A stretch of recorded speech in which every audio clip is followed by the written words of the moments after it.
Go ahead. and have not made a trial run to the finance officer yet. Okay. I talked to Patrick on Thursday, and he said, "Wait, we're going to go to do something else." Yes, I talked to him briefly today, and he said we will probably be going to the sheriff to have him accompany us. Right. And he's getting a couple more letters, introductory letters, or whatever you're going to call them. Well, right, because we're going to have to teach the sheriff and then make him understand our way of doing things. The prosecuting county prosecutor, I think, and then to the AG, state AG. Right. So that's all I know. Yeah, it's probably still going to be based on the material that we're doing, but I bet you he's found out some interesting angles that he can take. Yeah, that's what I'm hoping. I've finished all my other GSE forms, and I'm ready to do whatever we need to do. So. Right. So we need to go after the basic transactions. I'm thinking of modifying my Social Security to up it to $5,000, and at the same time, very shortly after that, submitting the liquidation of the account. I asked him about that Thursday, and he said just liquidate it. But I think you're right. I think modify the Social Security agreement and then liquidate it. Right. Because I already have an account. I have one of the little debit cards, so it wouldn't be too hard, I don't think. Yeah. So it's great to do. Is there docs for that already? It would be great to receipt the purchases, but we need to get the basics done first. Right. Hey, Tom, may I ask a question? Sure. Is there anywhere on eConcurrent where the SF forms are filled out so we can see how they're filled out? Well, yes, they are. It's also on the Yahoo group. Yeah, I'm not in the Yahoo group, but I was one of the recent zip files. Let me bring it up. Go on. It says CDR something. Or no, FDR. Recent zip file, that's General Balan SF forms and info. And there's a whole number of them that he did, and he did that on July 31st. Okay. Yeah, he filled them out for the certificate of life birth. He has that template up for the 30, the 14, the 16, and the 18. Yes, he's writing it against the certificate of live birth, right. And that's on eConcurrent? That's on eConcurrent and on Yahoo. Okay, I find it easier to do Yahoo because Yahoo is in date order, so you can get the most recent stuff by looking at the files in reverse date order. Okay. Yeah, we really should all be going to the Yahoo group because everything is in order in the files there, and it's the easiest to find. And then you just go and you can see if there's something new on there. Okay. Thank you, brother. Appreciate it. Now, the only advantage of when you get a directory listing all in the alphabetical order, you can still locate what you want if you know a name of a word in the file name. And then you can just Control F in your browser and find that word. Okay. All right. Thank you. I do the same thing. I have all the files downloaded on my computer. And but when I want to find something based on the words in the file name, I bring up the command prompt. I go to my D drive.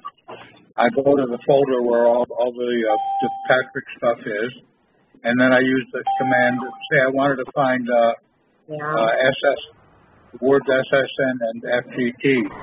I would do DIR/S asterisk SSN asterisk FGT asterisk. So that means if it can find SSN and then FGT after that in any order, in any file name, it can find that. Hey, okay. Thomas, are you still doing the certificate of live birth through the federal building? No, we're not. We're not going to be doing the finance office. From a few of us at brief discussions with Patrick, he will be telling us about how to go to the sheriff at the local level and go against the county prosecutor and the commissioners. Can I say something real quick? Sure. This is Thomas Ford, and I would request that everybody just listen to me for just a second, please. Under their statutory requirements under 26 CFR or 26 USC 6013 G4A, and request for establishment of foreign status of identifying numbers pursuant to Code 26 CFR 301.6109 1G1I, Social Security number. A Social Security number is generally identified in the records of the database of the Internal Revenue Service. Oh, dude. Oh, hello?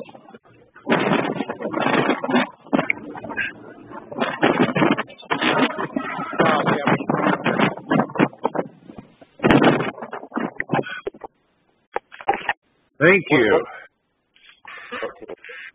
Start over again, Tom. Thank you. A Social Security number is generally identified in the records in the database of the Internal Revenue Service as the number belonging to a U.S. citizen or a resident alien individual. A person may establish a different status for the number by providing proof of foreign status with the Internal Revenue Service under such procedures as the Internal Revenue Service shall prescribe, including the use of a form as the Internal Revenue Service may specify. Upon accepting an individual as a non-resident alien individual, the Internal Revenue Service will assign this status to the individual's Social Security number.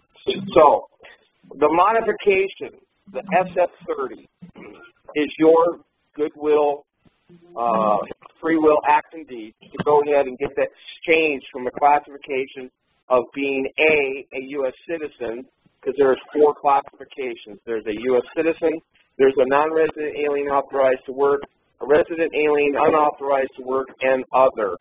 So when we look at this modification of the contract, we may want to be looking at not only canceling it or terminating it, but we also want the reclassification under 31 or 26 CFR 301.6109 1G1I. That's all I have to say. Thank you. Very good. Thank you, sir. That was some wonderful knowledge right there. Okay, this is Patrick. I'm on the line. I got a rebuttal to that. Okay? Right on. Right off. My rebuttal is, why are you referencing commercial codes? I knew you were going to say that. I knew you were going to say that. Because under the Program Operations Manual Systems, which is outlined under Social Security, it gives the actions required when an alien wants a status change. So that's why I brought that up. Okay. Here's why. Okay. Everybody's been arguing for years out here about trust. Okay. That everything, we have to have a trust. Well, has anybody really sat down and analyzed where trust really came from?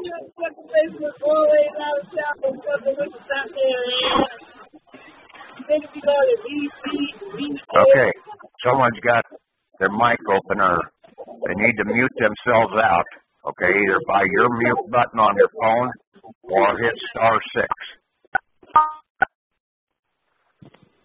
Okay. This whole deal about trust basically originated out of England. The Babylonian system.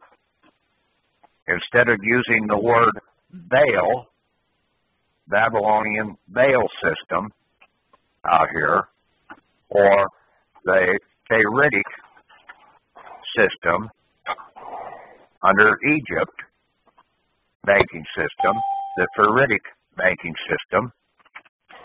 We're operating under the English trust system. Same process. Placing your assets in a bailment in the process. It's the old Babylonian system all over again, just using a different word called trust. Contract trust. Okay? That's what it all boils down to. It's simple. And basically we have the protections by the statutes to come out. All the codes of law and everything, the IRS codes and all that, that applies to the commercial fictions. Okay? So why would we want to use, if we want to stand in the Republic, and that's where we need to stand, read Section 4 in Article 4. It says that basically the United States shall guarantee to every state in this union a republic form of government. Well, previously I'd stated that we, the people, are the United States. We have to guarantee that into the state. In other words, one of the first things we need to do is invoke the Republic, the National Republic Constitution out here, Article 4, Section 4, in that we will guarantee that this state is to be a republic state. Now, those officers have to be in the republic. Otherwise, they're operating in violation. They're supposed to be also guaranteeing, as they are a people of the republic, they are to be guaranteeing that we have a republic form of government. In other words, if they do not stand in there, in the republic side, then they are in a state of insurrection. And at that point, you can charge them per the 14th Amendment, Section 3. Also, basically for their violation of intent to defraud, because they're claiming that they are in a valid government office, but they're not in a republic government office.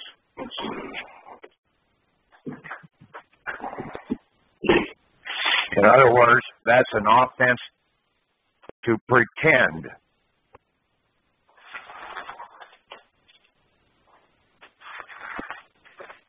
And that person can be charged at that point in time with insurrection, and insurrection is basically a treason act of treason.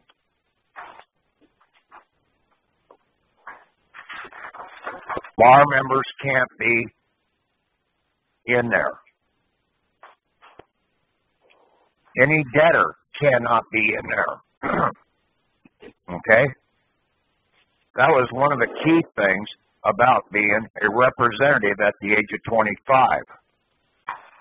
You had to be debt-free to represent another person. You can't be in debt to somebody else and give proper and just representation to another person, because you will always be controlled by the one who controls you as being a debtor. This is simple bullshit, okay? You guys just have to start waking up to the fact. Patrick, also too, the other thing that you may want to discuss real quick is the act concerning the rights of American citizens in foreign states under the rights for expatriation that was codified or was passed by Congress assembled on July 27, 1868. So that's another thing too. If they deny us that, they're now subject to the pains and penalties under deprivation of rights as well as the things outlined in 15 U.S.C. 1 and 2, because now it's a restraint of trade, it's a restriction, it's a monopoly. So.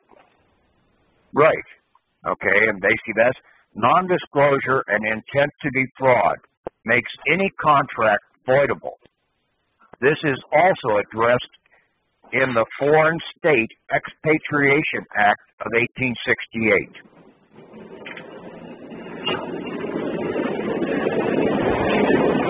See, that's what basically we've been trying to look at that we were looking at it slightly wrong in the process.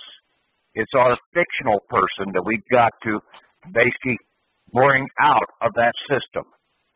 And we do that by coming in and we have our non-UCC in the Republic. See, a UCC can't be filed in the Republic, because it's a commercial document. But a non-UCC can be filed in the Republic. Now, a non-UCC can't be filed in the commercial world. Okay? See the difference between what they're using a UCC and a non-UCC for? One is telling you you're in the Republic. The other is telling you you're in the commercial world. Yeah, and all the codes of law are in the commercial world. Yep, they're lassoing you into contract. Yep. Mm-hmm. You also have the Foundling Child and the Baby Act. Yeah, we've got more. I've had all those out there before, okay, in the process. But Article 4 of the Constitution is very big, starting with number 1, Section 1. The government can't give any money out. The banks can't give any money out. They don't have any. And they definitely ain't going to loan their money out if they did have any. And bankers are prevented from doing that. So, who is the one that is funding everything in this country? It's we the people. We the people. Because we are the ones that have full faith and credit in the monetary system. It's our assets, our labor, our inheritance that we have credit that we put into circulation. One of the other things, Patrick, is that democracy takes away the inheritance. It doesn't allow the inheritance to pass to the next of kin. That's why they wanted a democracy, so they could put all the assets held in abeyance. Well, democracy is just the type of governmental control that is in the Babylonian system. Yeah, I agree. Yeah. And see, that's what the whole Declaration of Independence was about, was to free ourselves. And basically, the colonists were under the control of the East India Company. That was the Babylonian banking system that was in place here. King of England, basically, he was just a stooge. Okay? But the bankers were the evil, okay? Because it's the English Empire that had taken control back then. And America broke away from the East India Company. And that was by the Declaration of Independence, to where we wanted our right of our own monetary system as a free and just bartering system in the process. That's why we set up the gold standard and basically the silver standard of so many grams equals $1 scenario.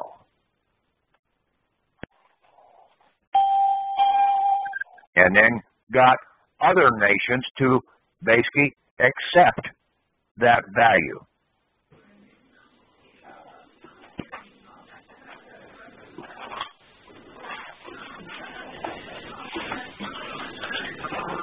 They had to standardize because they had many different coins floating around in the system, all the way from the Spanish, whatever they had back then, coins that were in circulation, doubloons or whatever. And then you had the English coins. It was based upon the Spanish coin, and it was 371.23 grains of silver. That equals $1. Yeah. It's all out there in, especially in a lot of the statutes at large. When you go down through them, okay, you'll see that. But right now, what we need to do is we need to come in showing our ownership using our non-UCC, that we are the owner. And basically, we have to come in and modify these contracts, and the modification that we're going to be doing is cancellation of the contract for liquidation. We have the consent of the surety with the Form 1414. 1416 addresses the contract trust payment bond. See, this Babylonian bailment system under this contract trust is called the payment bond. And that's where all our original credits go that we're supposed to be paying for the item out here. But under non-disclosure of these contracts, we don't know how many credits were really transferred. Yeah. That's the fraud. And then they turned around and also used that, and we put labor value into that, also deposited into the payment bond. It wasn't really going to pay for anything. It was basically being there to store as a collateral storage to support the contract trust performance bonds, which were really the things that were making the payments.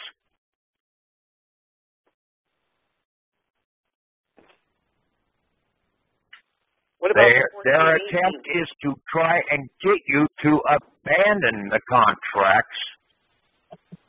Then they can claim the payment bonds and also close down the performance bonds. Is that what the 1418 is? The 1418 is the performance bond. 16 is the payment. 16 is the payment bond, and the SF30 is the contract modification.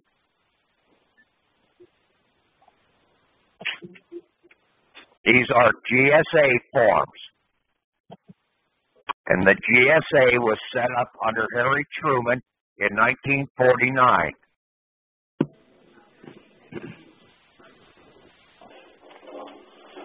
The FDIC was set up the same year that the country went into bankruptcy in 1933. in this Babylonian banking system, you had to have insurance out here also. Or Banking and insurance go hand in hand. that's why the evidence of the fact the United States is a massive insurance company, and the way to bring a claim against them is that SF-95. It's a tort claim action. That is in tort afterwards, okay, if they don't bring this about, okay?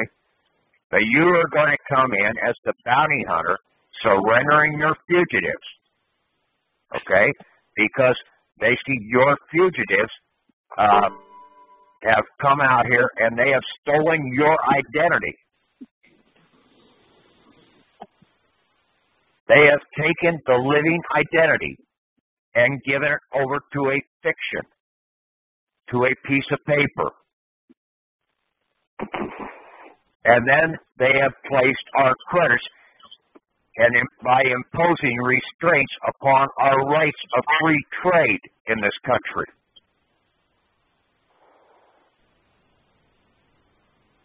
And that's what these commercial state criminal fugitives that were basically created under this UCC contract trust scenario, this Babylonian banking system out here, how that was created. We have to come in and we surrender them because our fictional persons, our shadow, our Republic shadow servant individual identity fugitives, they have no body. So, the instrument you have, the certificate of title to the vehicle, the certificate of title of marriage with your name on it, that you gave credit to the state so that they could basically bond and give an assurance policy. That's what they were supposed to be doing, but they haven't done that because they renege on any payment. And that's why most of these damn judges are nothing but basically insurance adjusters. That's right. They're more crooked than most insurance adjusters out here. If an insurance adjuster can talk you out of something, basically he's going to get a bigger payback when he gets back to the office. Well, same thing with the court system.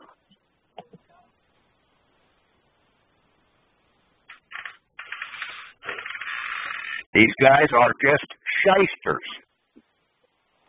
Pirates. Yeah.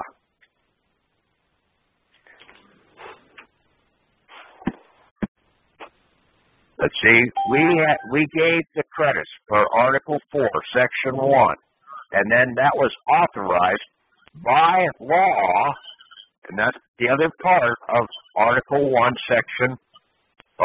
4, Section 1, is it has to be authorized by law. And the law that authorized it was H.R. 192. These government shitheads knew exactly what they had to put in. But they never told you the rest of the story because they never gave you full disclosure of the contracts you were signing. Nobody in the Republic needs a driver's license. Nobody in the Republic, if they own their vehicle outright, has to have that vehicle tagged by the state.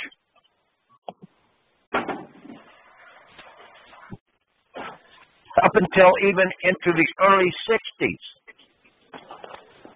Basically, all you needed was the pink slip on an automobile. Wow.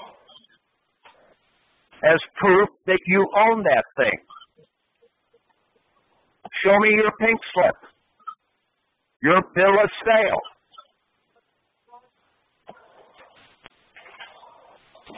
All of this other stuff Show me your driver's license. Show me your certificate of title. Show me your insurance. What the hell? Are all these states from Missouri or something?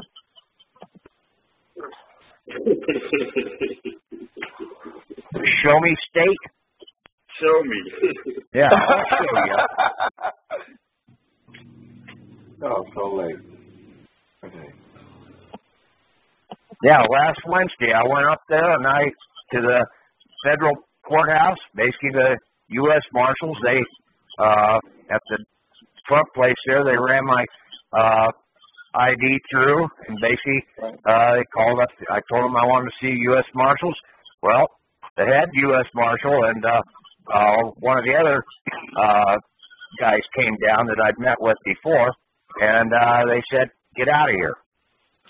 I said, "Hey, I'm just trying to get this stuff straightened out. Where's the finance center?"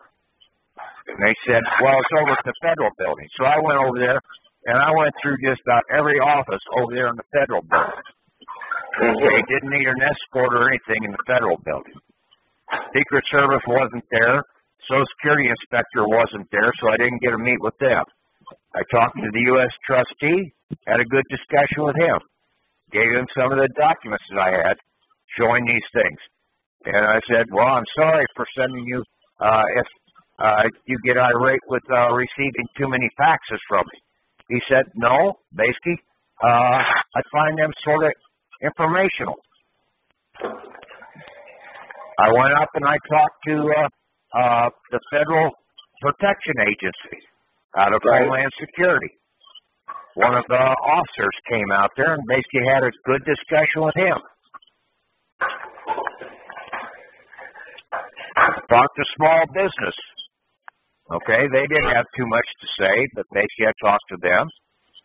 Administration. I talked to the IRS.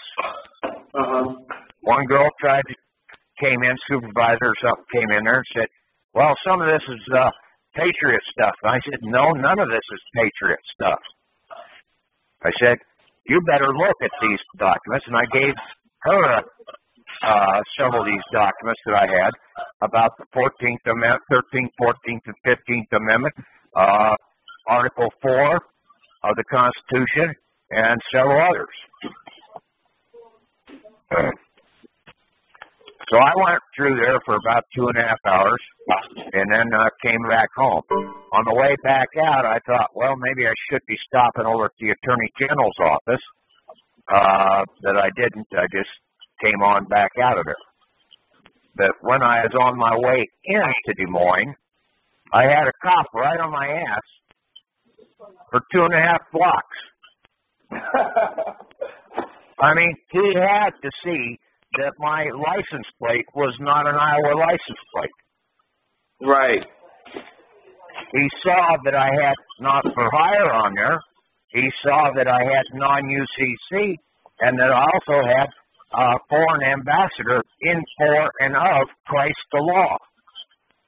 But there was another little sticker there, and then there was something else that was missing. Okay? I had a sticker on there that said, "No solicitation." Okay.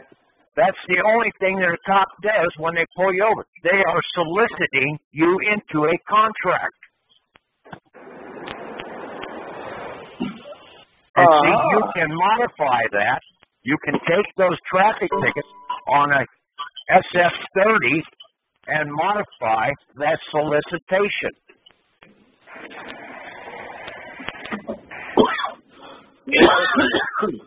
Yeah, you turn around and you take that SF-30 and the performance bond,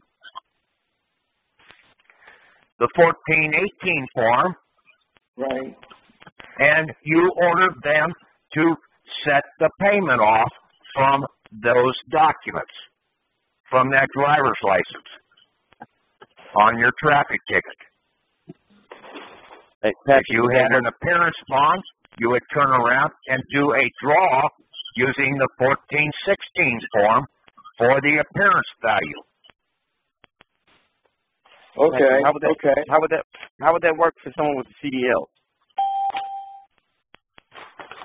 Same thing. You've got a damn driver's license. It's an insurance policy. It's a UCC contract trust. It has a payment and a performance bond associated with it. You gave credit when you got that CDL, okay? So basically, that will work with any license, driver license, motorcycle license, CDL license. Anything, yes. They're all the same. Gotcha. Okay. Yeah. What did the government give you? Well, they gave you these forms, but you didn't know that because they never disclosed them to you.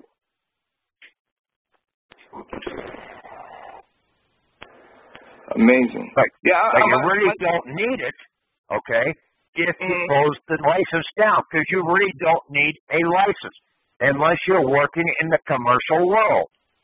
Okay. But if So you're you working telling in me a private driving a semi, you don't need a license. okay, That's private property. So you're saying you could drive without a driver license in the United States and won't get in any trouble? If you have your shit together, yes. The term drive, the term motor vehicle, the word traffic are all commercial terms. Driving is not the same as traveling in your private conveyance, your household goods. Yeah, you're moving. I mean, basically, farmers. They've got semis. They take grain to market.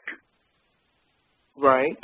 Why would they need to have a license? They could put the damn grain in a wagon, hook it onto a tractor, and drive it down the road. Same amount. Okay? May take a little longer, but basically, same thing. Basically, wear and tear on the roads as that semi. The semi has to have a license. The tractor and the wagon don't. Yeah. So what's the difference here? There is no difference, really, when it comes down to it. You've just got to be able to understand what's going on and the fraud that these guys are perpetrating. Well, that's what we're here listening to you right now. So understand. I know. So now they perpetrate a fraud against you, get you in trouble for you, and now you don't even have the power to get you out in case you do get in that trouble. If they commit a fraud and then you get in trouble, that means it should nullify itself. You know what I'm saying? It should, because what they're doing is illegal in the first place. So that pretty much cancels anything they do after the fact, I would think. Right. After the age of 25. Okay? I said this before. Yes, sir. That when a man signed up for service, okay, it was a 7-year contract. 18 to 25. Right. Why 25? Because it's in the Constitution that at the age of 25, you were to be a representative. And I said that you cannot be a representative if you are a debtor. You can't represent somebody else if somebody else is controlling you. Okay? Okay. So, the contract for military service, because in the military you'd be a debtor to the military. Correct. Okay? But they will ask you on your 25th birthday if you enjoy being in the service. They don't come right out and tell you, hey, you want to quit tomorrow? Because you can. Wow, I never knew that. I mean, I was in the Navy. Yeah, see, that's the thing. And I've told people this for 4 or 5 years now. Wow. Michael Ninu, or whatever the hell his name was, that they refused to wear the UN blue. Okay? Yeah. It was a trumped-up court-martial in the process for media attention. Right. But he got discharged, and he got an honorable discharge. Oh, that's amazing. Yeah, they could not charge him with anything. It was all basically hush-hush and keep quiet. But as soon as his time was up, he was discharged, and he was honorably discharged. Nice. That's amazing. That's amazing. That's good. And it's good to have that knowledge to save himself. Because if he didn't do that, he would have had a dishonorable discharge, correct? Right. Yeah. Yeah, that's not good. And you use the SF-30 to get out of the military? No. Hell, I got out of the military. I was under an obligation for a year and a half as prototype instructor up in New York. Nuclear power prototype instructor. Okay? I was up there, had a year and a half to go. I was selected to take chief 3 days away, but if I was to take chief, I was going to have to extend for 1 year. If I was going to do all that, I probably should have extended for 3 years and gotten a shipover bonus. I was 28 years old at the time, and I said, fuck it. I quit. I was out of there in 3 days.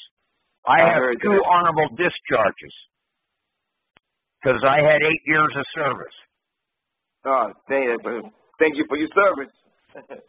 Yeah, and they couldn't hold me to those contracts because, see, it's all voluntary. Right. But you are initially in the country, you have an obligation of at least 2 years of service if called upon. Okay. Now, the 2 years of service does not mean you have to go into military combat duty. You can go in as a conscientious objector and do your 2 years of service as a clerk or as a ship house cleaner or whatever. Right. But then you do your 2 years of service, then you have your entitlements to your military bounty.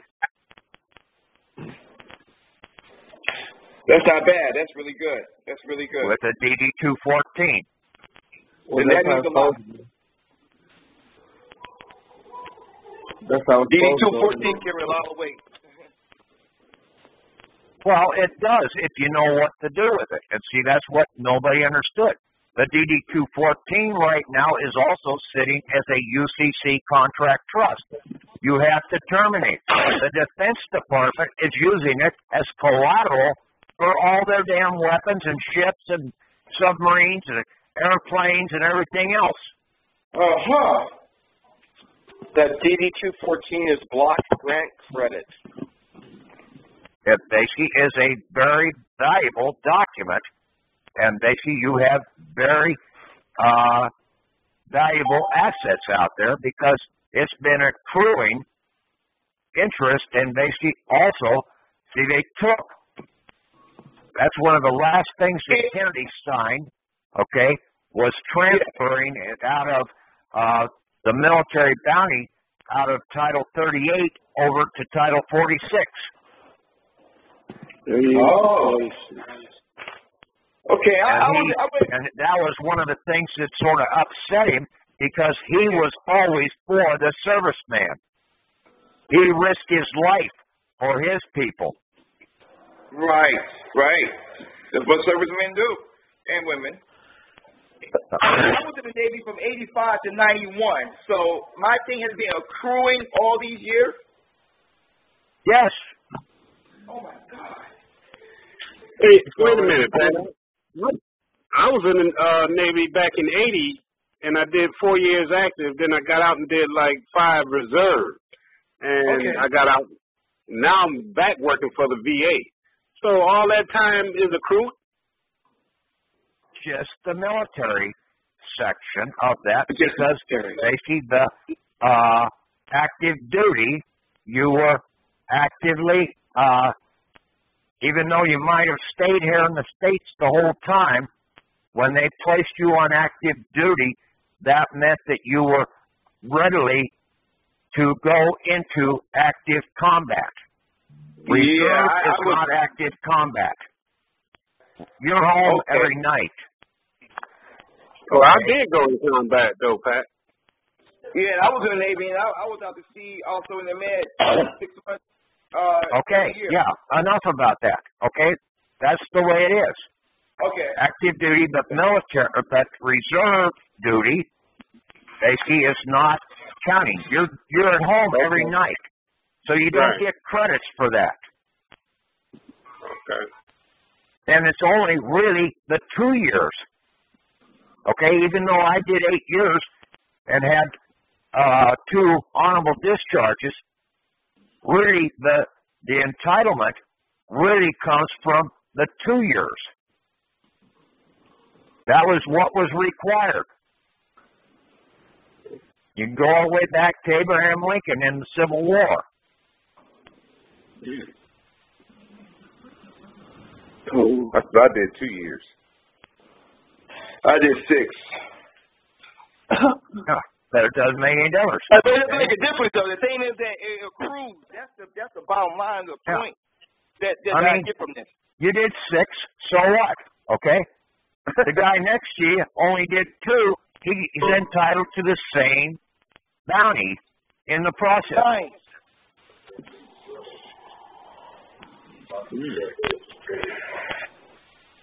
That's amazing. It really is. I'm gonna have to put this to work immediately. See, that's what all of these contracts are. That's just one of the things. Your birth certificate, that's a biggie right there. That's been operating your whole damn life. Wow. What if you signed up and never did any military? Your Social Security account's been operating ever since you turned 18. In most cases, that's when it was supposed to have gone into effect, was when you turned 18. Well, then again, per the law, the contract was only supposed to be for 7 years. Right. The certificate of live birth was only supposed to be for 3 7-year contracts until you turned the age of 21. Okay. This is all documented in the Bible.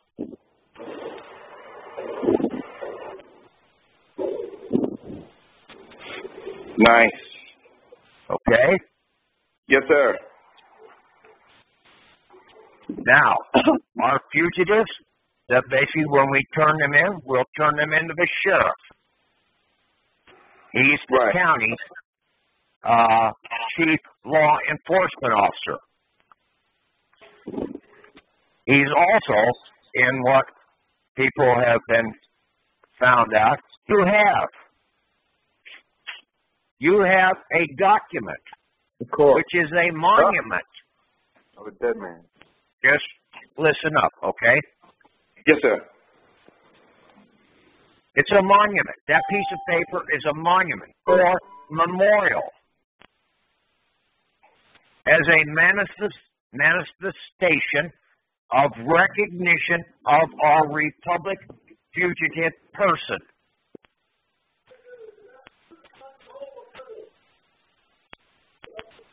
And then it's per an account number.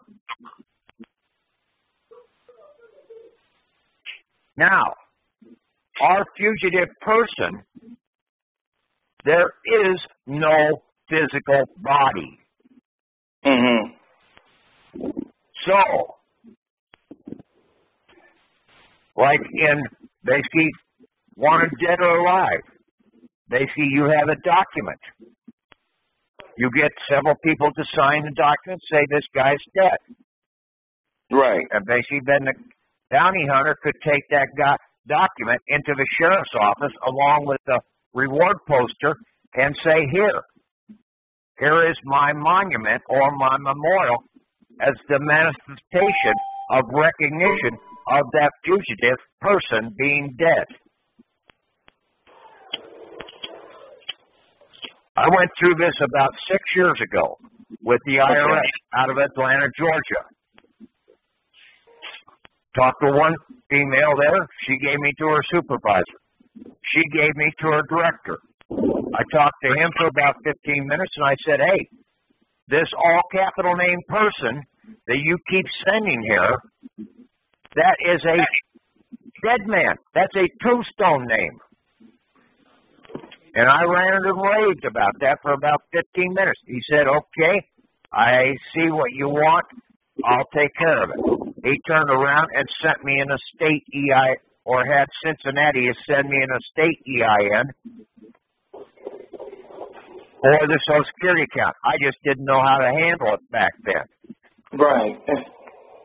But basically, he was telling me, yeah, that is a memorial document. That's a monument.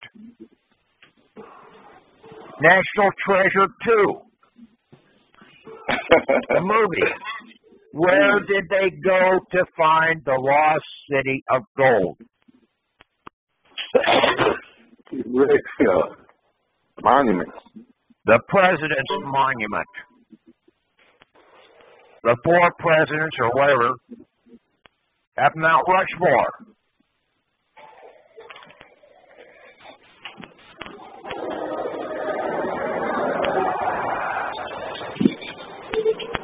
Patrick. Yes. Patrick? Yeah, this is Merlin, Ray's roommate. My circumstance is a little bit different, but also somewhat related to what you were just talking about with the DD-214. So forgive me for being slightly overlapping. I was in for 2 months, basically boot camp. During boot camp, I fried my knee and got out on an honorable medical. So I did not get to serve my 2 years. Does that make the documents I need to file on my behalf any different from what any of the others have to do? You got your selective service number?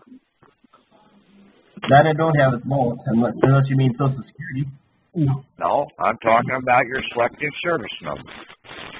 You signed up with selective service. That okay? would be on the deed, wouldn't it? You have to find out what your selective service number is. Okay? See Contract Trust. Okay. Okay? They put so many credits in there. Uh-huh. So that basically they paid your transportation. They didn't pay it. You paid it. Okay. All your clothing, all your food, and everything else. You paid it out of your UCC, Selective Service, UCC Contract Trust. Okay. They just turned around and kept putting different numbers against that so that they could use that in different processes. Question for you, Patrick, if I may. Huh? I said, question for you, Patrick, if I may. Yeah. Because I've been home off and on through the years several times, I do not have my DD-214 or any of those other documents in hand at the moment. Am I correct in assuming that I can go to the VA and get all that replaced? You can file a request down to St. Louis and get a copy of your records, military records. Okay? Even your medical records. Okay?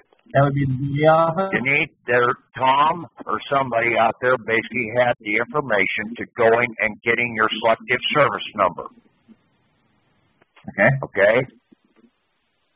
On the group. You can call and get in there and basically ask the people on the group. But we've gone over this over the last several years, numerous times, trying to tell people how to get this stuff. Okay. Thank you. Okay. You go to the National Archives in St. Louis. You can do it online. National Archives, St. Louis. Thank you, Thomas. Hey, Patrick, I have a question. Yeah.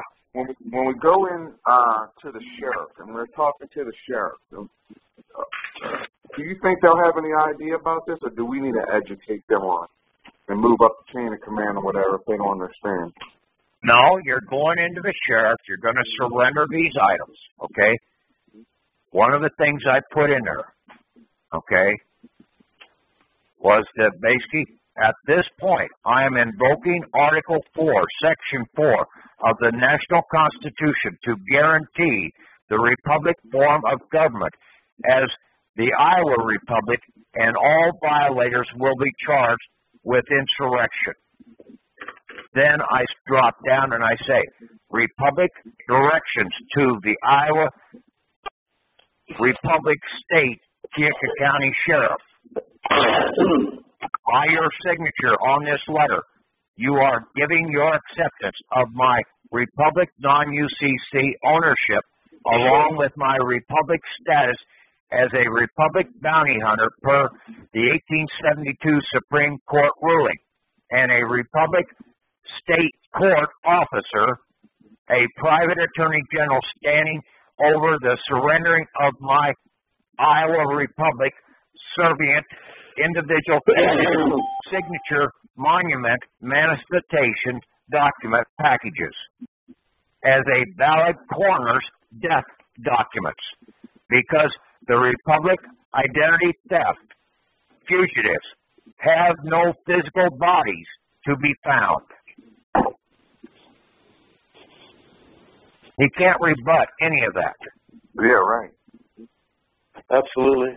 And then he is directed to forward this up to the Keokuk County attorney, as he is a Iowa Republic State Justice Agent. He's a justice agent for the Attorney General, the Chief Law Enforcement Officer of the Republic of Iowa. That's right.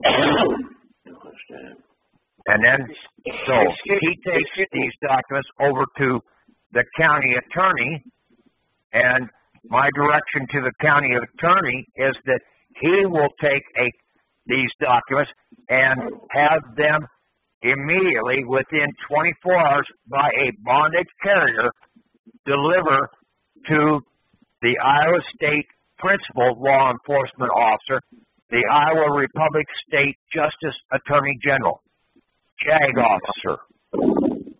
Okay. That's what Justice Attorney General stands for, is JAG. And that's on the Republic. And that's all in the Republic. Yeah, I was just going to say something. And then basically, the one going to the Attorney General is that he will basically process these documents, order the seizure of all in-state and out-of-state bailment assets in the process. If he needs to, he will basically contact the U.S. Marshals and have them go across the state lines and get the property to bring back to my republic. Awesome. I would like to say something. If you guys are anticipating coughing, please mute yourself out for that duration of the cough and then come back on, okay? Thank you. It's the same on the comments. We don't need those either. One of the key things out here, who is Jesus? What was he known as? The carpenter. No. The Nazarene. The Nazarene. That was the republic he was from, was the Republic of Nazareth. Yeah. Bethlehem was in that republic. Jerusalem was not the republic. That was the capital. Mm-hmm. Mm-hmm. Yeah. Davy Crockett was known as the Kentuckian. Yeah. Because that was the republic he was from. Even though he went down and died down at the Alamo, he didn't change over and become a Texican. He was still known as the Kentuckian.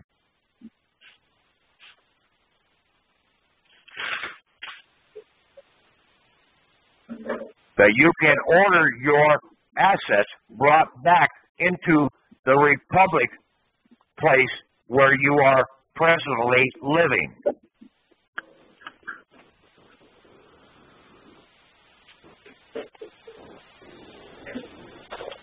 Do you think we should go by ourselves see, or go with someone? almost all of these documents, okay, the Social Security account, the selective service, the birth certificate registration, the driver's license, they all tell you what state those were issued from.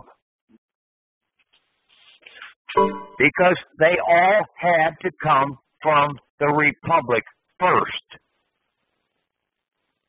They couldn't transfer the credits if they were standing in the commercial world. Therefore, you had to be standing in the republic for the transfer of the credits to be made. Then the credits were transferred over to this document, and that fugitive went over into the commercial state.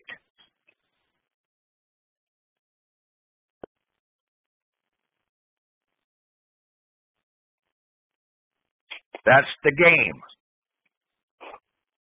We have to basically come in and surrender our fugitives and order them to be brought back into the republic.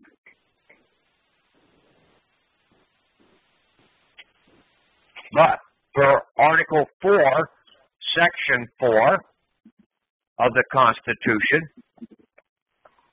it states, the United States shall guarantee to every state in this union a republican form of government and shall protect each of them against invasion.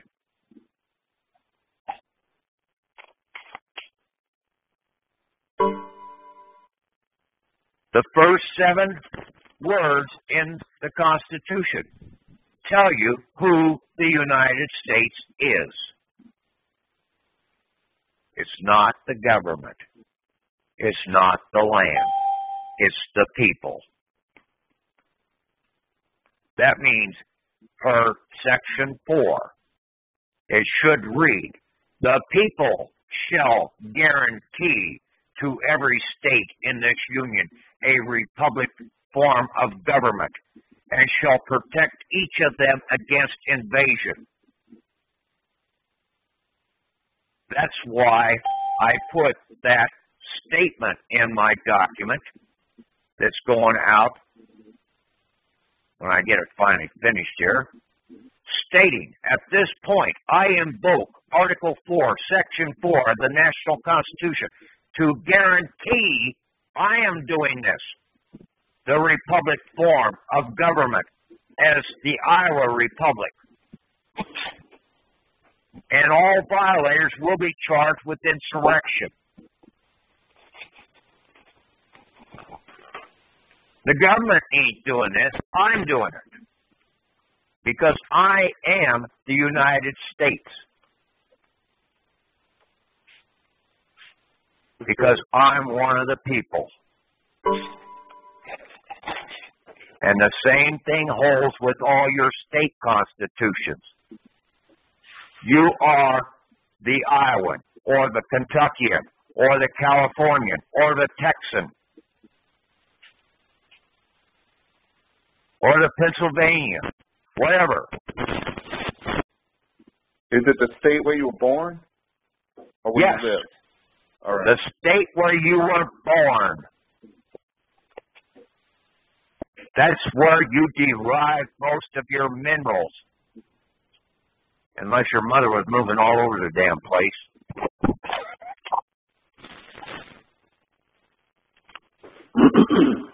She really wasn't your mother. She was just a hatchery. She was picking up a few minerals here and a few minerals there, putting them all in the baking bowl, and then processing it out as a loaf of shit. Dude, you're crazy. Well, that's the way it is. Your father, that everybody thinks, He's not your father. He was a farmer. What did he do? He planted a seed. Yep. The Father in your body that brought life to you is your spirit.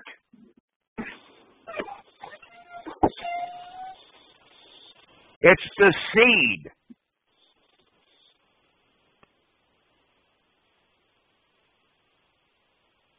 The spirit that was in the seed, okay? I just want to make a quick note.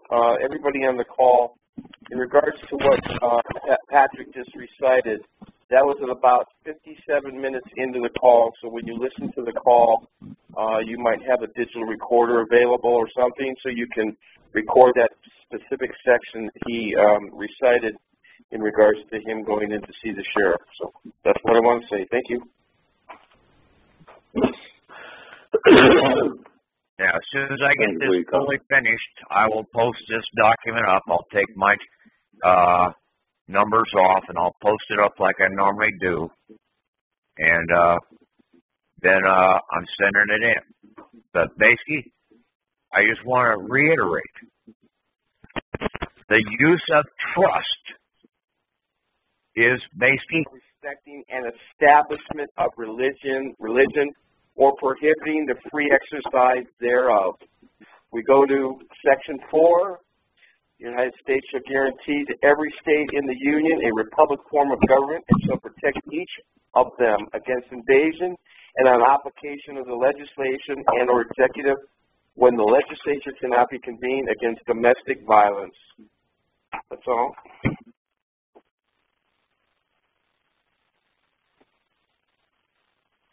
Yes, but see, it very first thing, it didn't say Congress shall guarantee or the executive branch of government shall guarantee.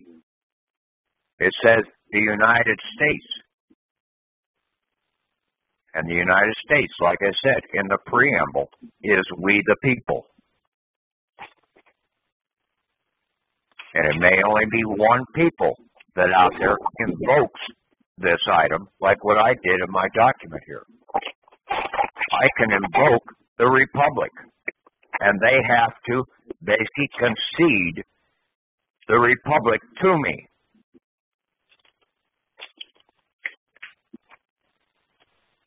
If not, they are outright stating that they are in a state of insurrection and that they are in a state of treason. Just by operating? Just by denying me my stance as being in the Republic. Oh, okay, yeah.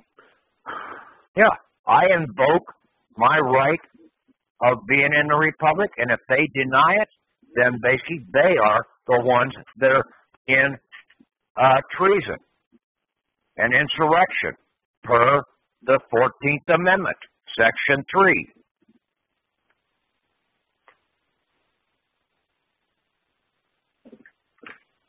Also, if this is denied, they are also in, when I'm coming in as a private attorney general, an officer of the court, they are now standing in contempt of court because a private attorney general is a court officer.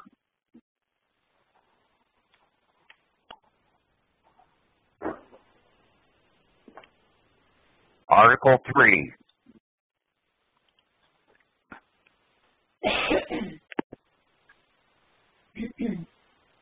Addresses somewhere in there about court officers and about contempt of court. If not, it should be in there.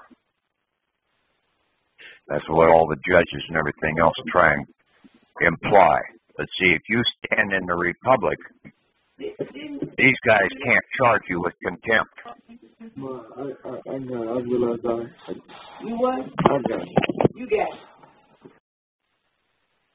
See, all of these judges and everything out here right now in all their courts, Ask them, are you a republic judge or are you a fraud? Especially if you have a female judge in there. You know damn well that she is a total fraud. Just like Hillary Clinton, total fraud.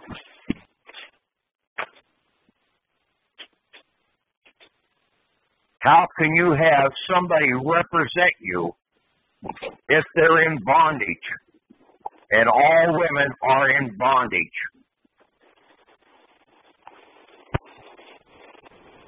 Because they're bound to an estate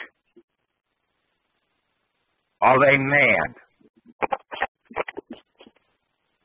Even though you might be single, divorced, and basically out on your own, you're still under bondage back to your father's estate.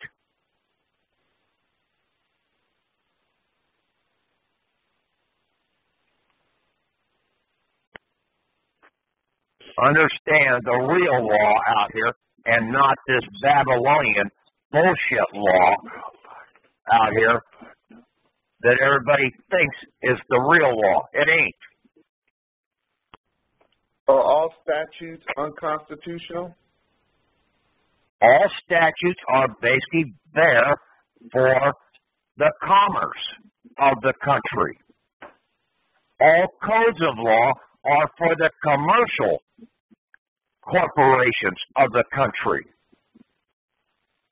The amendments are the only laws that basically can legally incarcerate a living person. And that is only the first 15 American amendments or commandments and the original 10 commandments. So there's only 25 laws that a republic citizen is obligated to. That's it.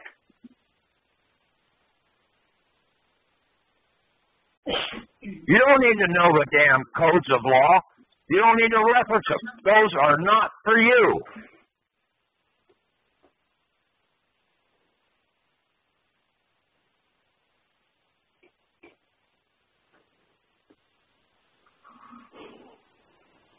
Therefore, you're fictions. That's why we can use UCC 15,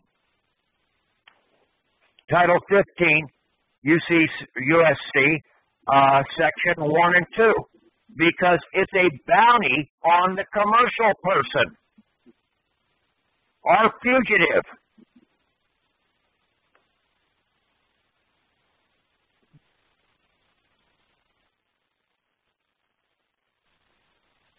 And basically, he is operating, he is in violation of both Section 1 and 2 as an individual. So how much is his bounty?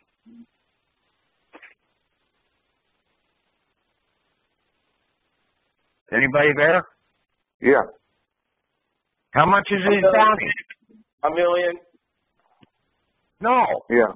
No. $2 million. 10%. 120,000 out of the million, 200,000. No, it's $2 million.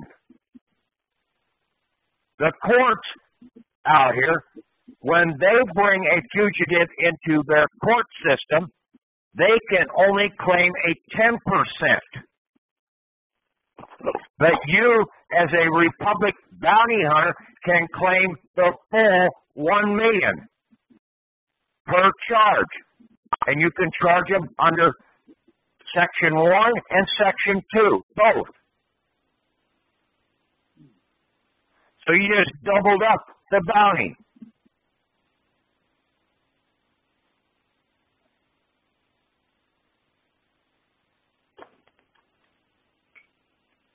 Now, the Republic state can issue a Republic debit card to you for those bounties.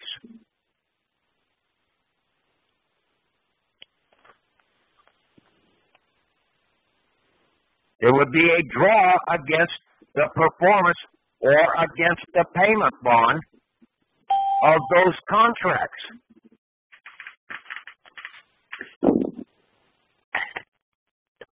And that you said USC 15, 1 and 2? Title 15 USC Section 1 and 2. All right. Section 1 is restraint of trade. Section 2 is monopolization of trade. And then if the state does not comply, then you as a private attorney general can file charges against them for $100 million. Yeah. And you would have to go in with the Republic Attorney General in the process. They ain't going to let that happen.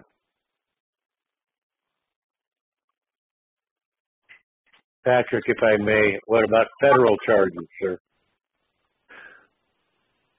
Federal charges the same thing. Okay. You set them off with the SF-30, the 1414, 1416, and 1418. You surrender the fugitive. What instrument are they charging at the federal level? Social Security account? Yes, sir. Yeah. Surrender it.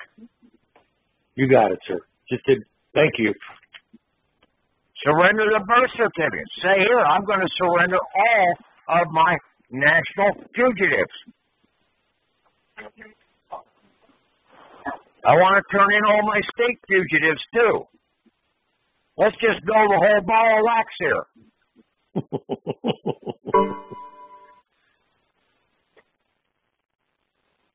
Turn them over to that attorney that's in that damn court. Say, here, I want these all adjudicated. Now, when you come in and you surrender these documents, these memorial or monuments, now, and you're going to come in as a private attorney general in the process, in the settlement, then you will be in probate of those accounts, of those contracts. The people were wanting to use probate. Well, here it is. But you had to understand that these contracts, when you surrender them, are a memorial document showing as a death certificate, as a coroner's death report. Also, because there is no physical body for these fugitives to be found.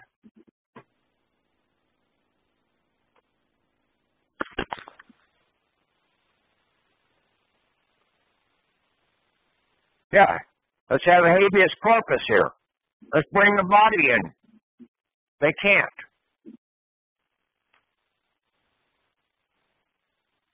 And all these people that are in prison are in there under this for the charges, for these commercial charges.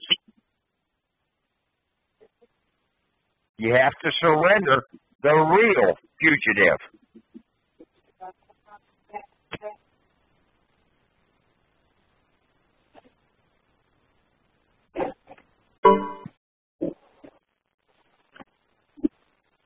When we go see the sheriff, you think we should go by ourselves or bring somebody with you? Well, I don't know. You scared to see your sheriff? He's supposed to be working for you. Yeah, what the hell is he going to do? Shoot you? God damn. Come on, people. They're killing people left and right.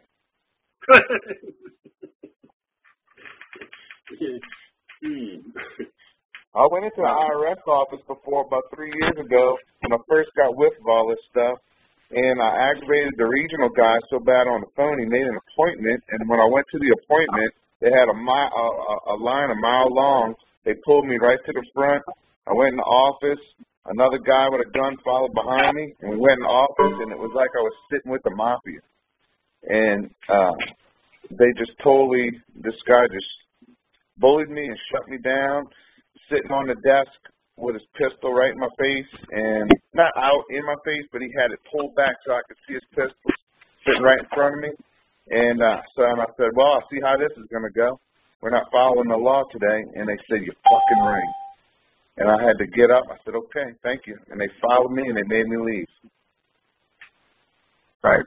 But if you stand in the Republic, they can't do a damn thing to you. Yeah, I know. I didn't know shit then. I know, like, all the stuff they do. They try and get you to contract with them. That's the only way that they can operate is by contract. They're soliciting a contract from you.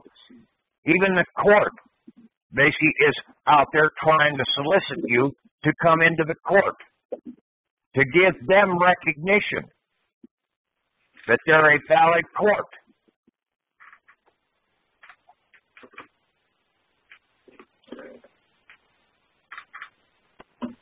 Kangaroo court. Yeah, especially all these female magistrate judges and everything else that we have running around out here. Basically, they're in for a rude awakening.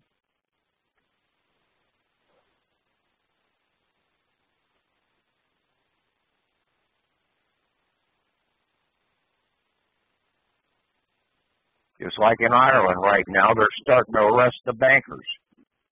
It's not that far away that they're going to start arresting if people start waking up out here. And they're going to start arresting a lot of these government people that are basically in office there, claiming that they are a republic officer when they're not. You can't have a bar card and be, because a bar card makes you a debtor. And therefore, you can't be a debtor and be a representative of the government, even in a judge's position.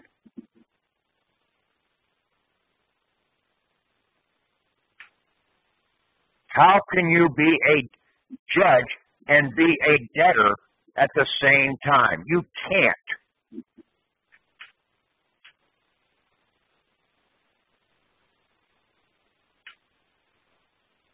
Because somebody would always be behind you, telling you which way to rule.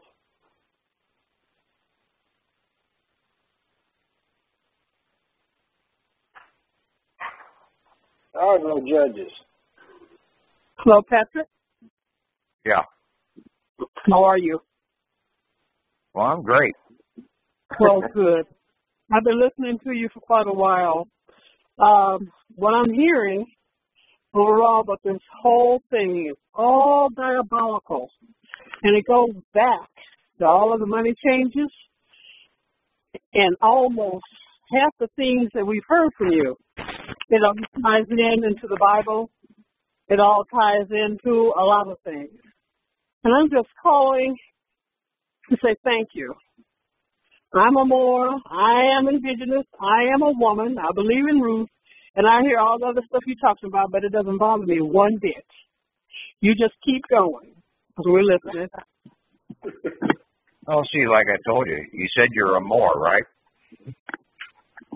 Well, when the Hebrews went to the east, the Moors went to the west, and the Ethiopians went to the south when they all left Egypt. Okay? There was 3 exodus out of Egypt. Everything happens in threes. Well, the great capstone of the pyramid, that was the assets that belonged to the people. And basically, the Hebrews, they took their share and went to the east. And then they pissed Moses off, and he turned it all into white powder and put it into the ark. Mm-hmm.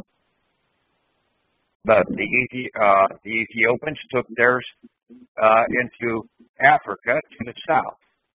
And I think some of that ended up getting taken over into Indonesia from some of the reports that I got. And then the Moors, they went on over, and basically then they came into the Caribbean and on into America. Well, I think you know your history pretty well. All I can say to you is that we're listening and we're learning, and I am indigenous. So I'm going to say this to you. I don't care who we are. We want to know the truth. Yeah, and we're all one. Okay?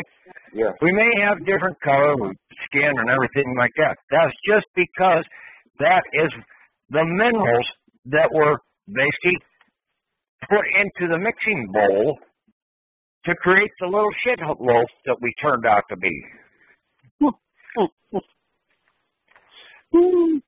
Well, I'm going to be with you, so you carry on, okay? Yeah, I mean, you got white wheat in some places. Well, that makes white bread. And then you got brown wheat. Well, basically that makes brown bread. I mean, it's pretty damn simple, people.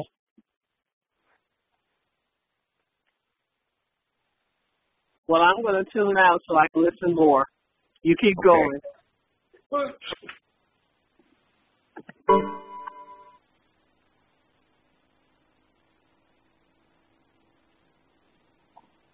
Yeah, we have the right to veto any and all laws out here that basically infringe upon the Republic. And right now, I veto the 16th through the 27th Amendments because they all infringe upon the first 15.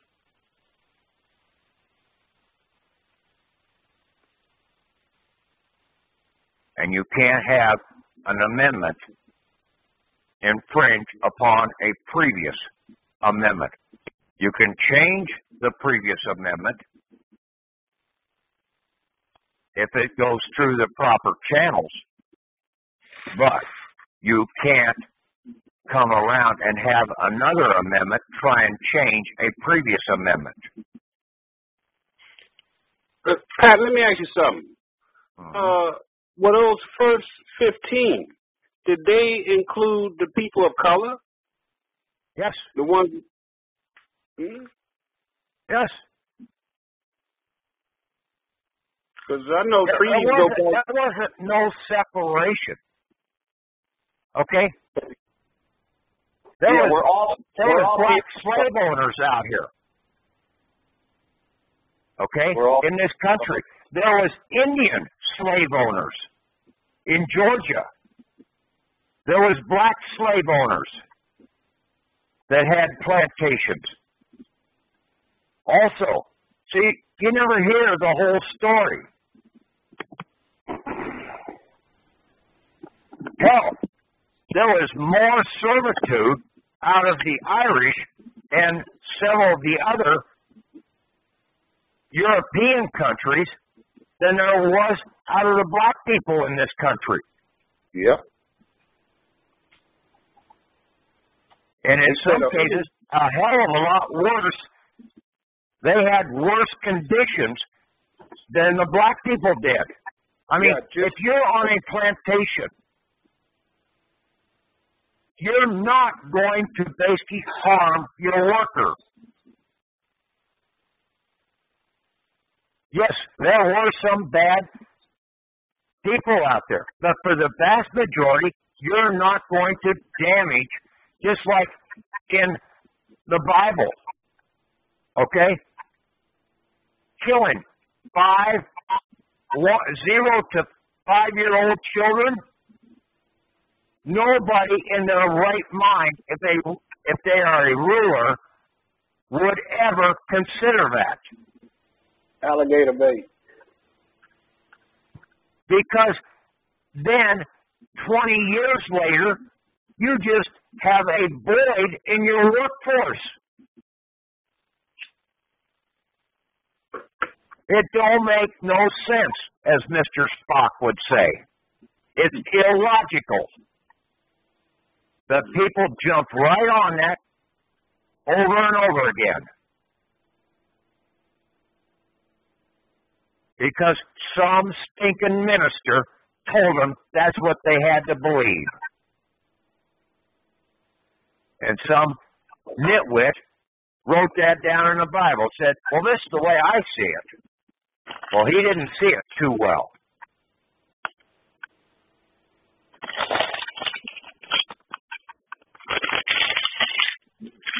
That's what really irks the living shit out of me, is how, and basically, in the temple, Jesus threw the teachers out too, because they were teaching false items.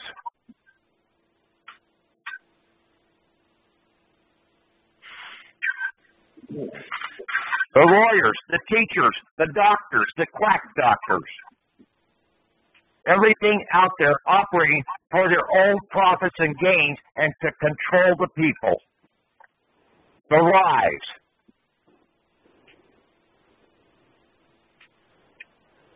By their works, you can tell them.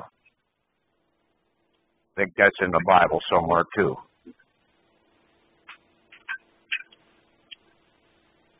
Yeah. Just slow down and smell the roses. And be aware of the thorns and the bees when you start smelling the roses.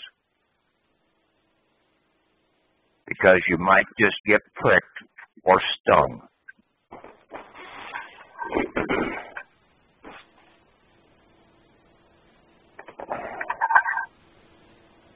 Got to use common sense in all this stuff, and that's what the vast majority of people in this country have totally lacked for years, is their own common sense, trying to figure something out. Don't rush into something. Take a time. Take a couple deep breaths. And then look at it again. You just might see it in a slightly different perspective and see the answer staring you right in the face.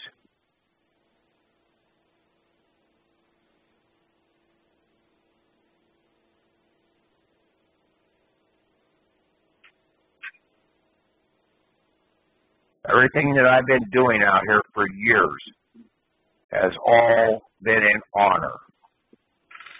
So, honorable in what I'm trying to do.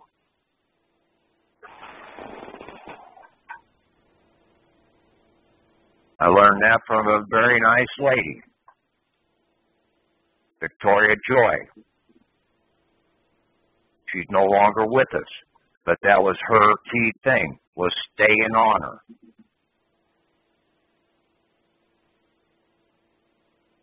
What's her name? Brother, I wasn't aware she passed. Yeah. What was her name? Victoria Joy. When did she pass? About 3 or 4 years ago. Really?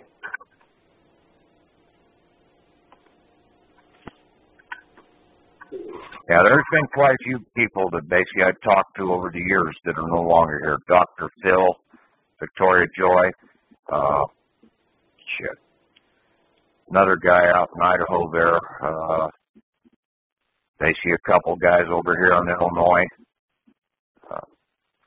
that basically give me some inputs into some of this stuff, looking at it from a different perspective. They didn't see the whole picture and everything, but or the way totally out of the thing, but they knew a couple small items. But the whole thing is, you've got to stand. You don't go after these guys. Okay, I'm going to tell you right now. If you've got any charges on any of these judges or anything, stop it. Terminate it. Apologize for doing it. You take care of your fugitive and only worry about him right now. When you settle him, okay, that surety, you will come out of the system. And you will have more assets than you know what to do with. I strongly recommend that you put it into, you have a private bank under your individual banker's EIN, or you set up a private estate, and then if you have a private estate or a private bank, you can turn around and set up a foundation, a charitable foundation, a private charitable foundation, and have your private bank or your private estate be the overseer over those foundations. Make it a charitable and educational foundation. Private. Hey, Pat, when you say private bank, what do you mean private bank? Basically, private bank. You are not under state control. The state cannot control a private bank. They can't control an individual banker either. They can only regulate private bankers. So are we going to open up Read the definitions. So are we going to open up a non-interest bearing account under the individual banker's EIN? No. You're going to basically get a debit card or whatever from the Republic Treasury, either at the state level or at the national level. It's going to be dealing with credits. Patrick, how would you get it from either one, the state or the national? How would you go about doing that? What I'm telling you here is to surrender these guys into the sheriff. You do a package on each fugitive. Your driver's license person, your certificate of live birth person, your Social Security person, your selective service person, your voter registration person, your marriage certificate person. All of these different things. Your vehicle registration. Okay? That's a fugitive that basically went over and joined the commercial state. You bring them back to the Republic in the private.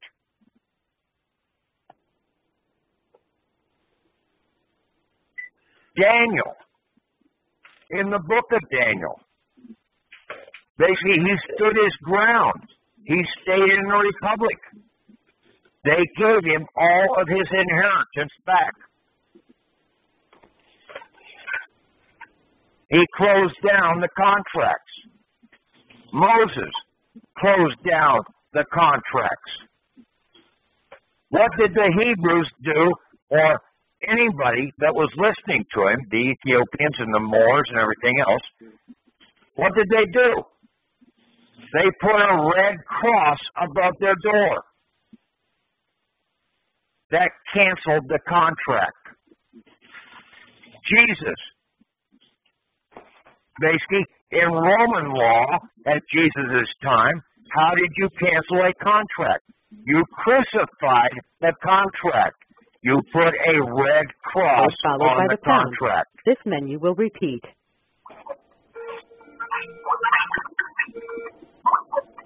That's what we're doing here. Please enter we're your access canceling code followed these by the pound. contracts. This menu will repeat.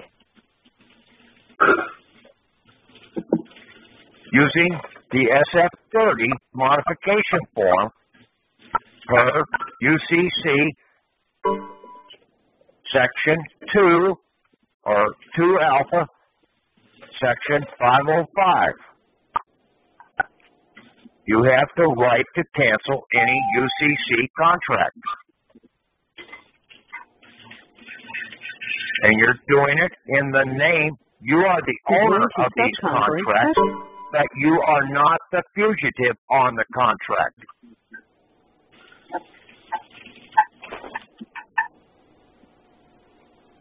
Do you need permission from the contractor to do this? No. Read UCC 2 Alpha, Section 505.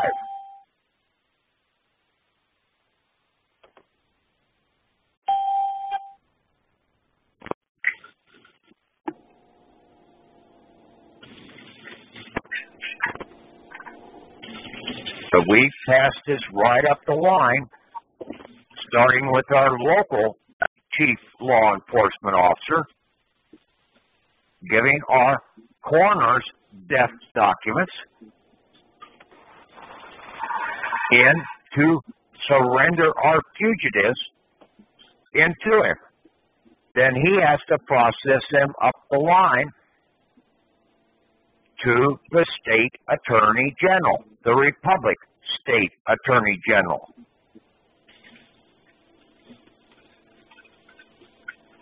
And when you invoke your right of basically Article 4, Section 4, that you're going to guarantee the Republic government, then they have to comply.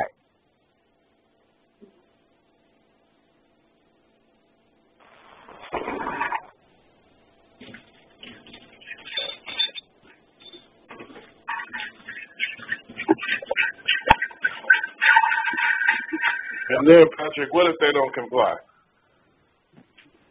They will comply.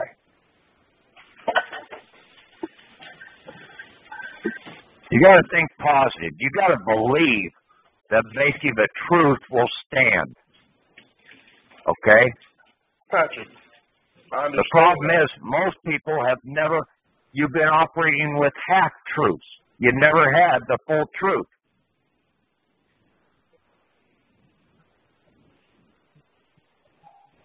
Yeah, go ahead. Question? Listen, but what I've been seeing throughout all this processes, right, is that when we knock on the door, right, we knock on the door and we tell them they got to comply, all they do is kind of look like I'm not going to answer. And then we move on, right? We move on to something else. We went to the wrong door. We knock on that door. But we done went to 100 doors, right? No, and there was only really one door. We got off target, and we tried to go to the federal. You can't go to the federal. The federal is for interfacing with the states. Okay? Patrick, we done been to the state, the federal. We done been a lot of doors, man, since 2011. You haven't been to the sheriff's office. Before that. Okay? You haven't surrendered. We went down there to get fingerprints. Huh? We went down there to get fingerprints. Remember that? Yeah, I got my fingerprints. Went to the sheriff's office to get fingerprints, right? Yeah. Right. And basically what you told me, and I don't think everybody caught it, basically you were saying that eventually we're going to have to go to probate court. Yeah, and I just figured out how we get there. Okay. I just want everybody to hear that to clarify. Eventually we will have to go to probate court, so don't think going to your sheriff's office is going to get you the immediate remedy. That is just the first step. It won't be probate court the way you think of a probate court. Explain. It's going to be you coming in as a private attorney general, and the attorney general, and basically you'll be sitting down with the accountants and probating these contract trusts. Right. Like I mentioned that to you earlier. Like we had a call before, and I had mentioned that to you, and you told me I was full of shit. But I understand that we now on the same page, and I agree that we're going to have to go to probate, and it's not going to be the same kind of probate that we think it is. No, it's going to be with the U.S. Marshals, with the Secret Service, with the IRS, and that is the accountant you're going to be dealing with. All right, I got one more question for you then. Yeah. So, before, if we are coming in as the private attorney general on the Republic side, right? You know how before we went and we came from our post of office, because if we come from our regular mailing address, then we're contradicting the Republic side, but we have to come from our post of office side, right? That is in the Republic. Correct. Right. I know that is in the Republic. But I'm just making a note and comment out there so that everybody can understand that and not miss that portion to contradict what the process is. You have to come from your... It all ties together, yes. Okay, thank you. Yeah, you've got to have an address, okay? You've got to have proof that you are standing in the Republic. You're standing on the land. Exactly. So right now, when we start this process, we need to start the process where we are standing on the land from our post of office. When we fill out any of these SF-30 forms, SF-1440 forms, whatever the fuck. Yeah. We need to be really, standing on the land. You really don't even need that, okay? Really, when it comes down to it. You always were in the Republic. Okay? But that is you have never left. Right? Listen to me. You have never left the Republic. Okay? It's your fugitive that has left the Republic. I agree with you, but I'm just saying, I'm just stating this, Patrick. I don't disagree with you. I'm just stating this so that we can have some correct dialogue. It's just an add-on really understand. To have that post office zip code and everything else, and have a address that they see. That is an add-on. You always, as the living flesh and blood, are in the Republic. Right, but for people to identify, that's all I'm saying. I'm trying to help you. For people to identify and make the clarity of the identification of where you're standing, I just want to remind you of that. You have to come from your post of office. Yeah, and you make up your own identification card, sort of like what I posted up on the site there. Okay, I made up my own. I'm standing here, and I'm the eagle in the Great Seal. The eagle is in the Republic.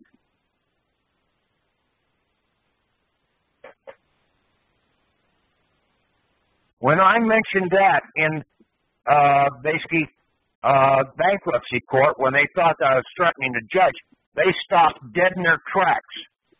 Because when I mentioned that I am the eagle, I was basically telling that court I was in the Republic, and basically they didn't have any jurisdiction over me.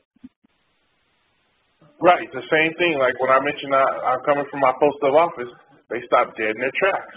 Yeah, but right, that basically to say, here's my post of office, it doesn't carry as much weight as you using the word Republic. Well, you add that on the address. You add that on the address, Republic. But when you address yourself, you are a Republic bounty hunter. You are a Iowa or whatever Republic non-UCC owner. You have your documents in the Republic.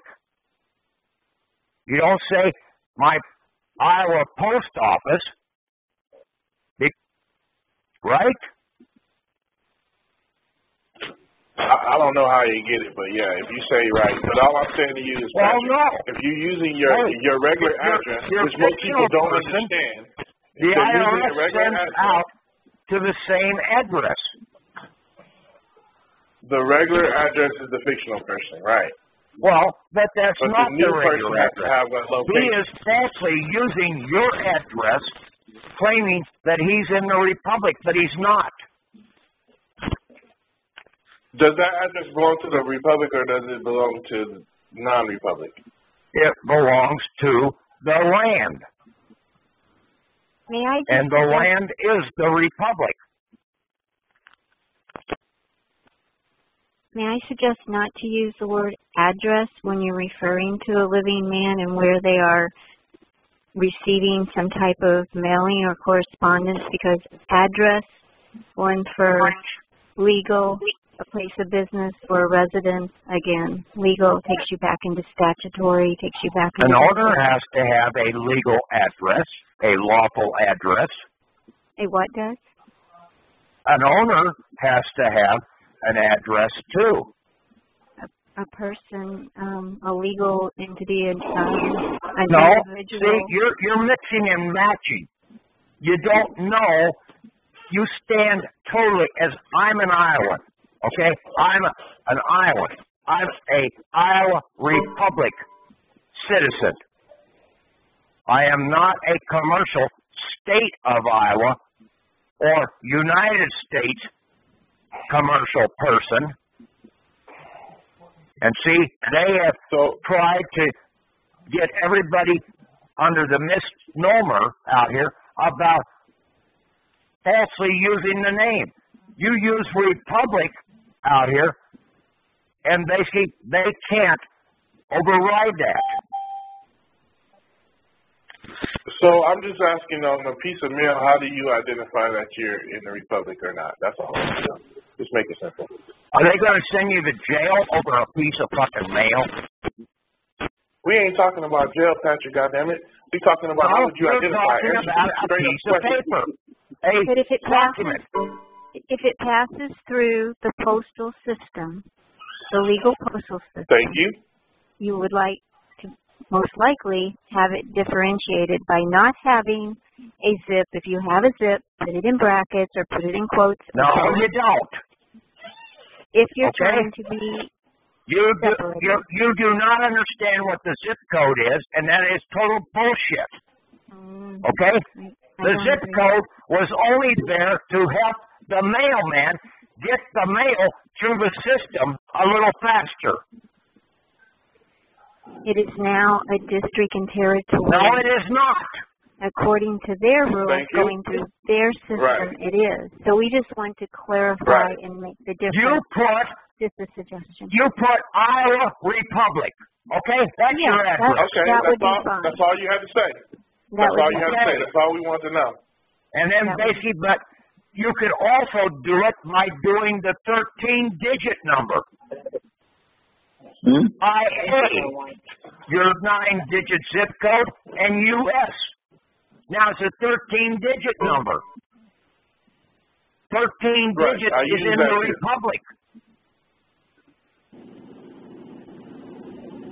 Well, all we're trying to do is ask you to get us to get on those key points so that when we're doing these things, we don't contradict ourselves by writing the wrong address, because we're going to look like idiots in the end. They're going to be like, you're standing in the Republic, but you're using a non-Republic address. So which one is it? You're contradicting. No, I'm not contradicting. If I'm going to use Iowa Republic, my fucking address is going to say Iowa Republic. Okay? Well, you need to tell everybody that. That's what everybody, come that's on, what it needs to people. say. That's what I'm saying. You fucking people don't have any fucking common sense.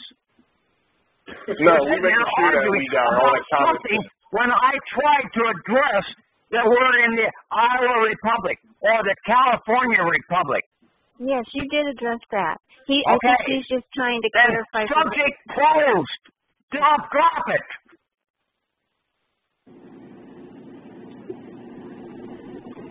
Yeah, there was no point to this discussion. I understand Patrick perfectly well. Any discussion that I got a question on is a point that I need to ask if I need to get a clarification on it. So you can't tell me that any question that I ask is no point. So if I want to ask it and we're here to ask questions, you shouldn't tell anyone that they couldn't ask a question. No, I'm not going to tell you you can't ask questions. I'm going to tell you you don't have any fucking common sense. Okay? You sit and argue about a fucking question over and over again when I gave you the fucking answer. I said Iowa Republic. That's your fucking address. Okay, let's move on. Just mute him out. I did. we should have the courtesy to let Patrick speak and give his presentation and do questions afterwards. And this is extremely rude. Extremely rude. You're not kidding. It's the fucking wild west here, man. Actually, you just wanted the microphone for a while. Yeah, sometimes this is just getting a little too carried away when people constantly, that's like going over the name, arguing the name, all capital, all small letters, all this, all that, or the state. Basically, they changed the state in 1864 to set up the thing. No, they didn't. You can go to the later documents out here and basically see that the state did not get changed until 1871. That's when the United States got copyrighted by the bankers out of England. And that's when they started bringing in this false scenario. But the state of Iowa didn't get created until way later on. So Iowa State was not the one that they were talking about back in 1864. The people argue this thing, and basically there are shells out here that are putting bullshit out and getting people totally confused in the damn process. It's too damn simple. That's the problem. People want to make it more complicated. You've got to read this stuff as a little child. Okay? Yep.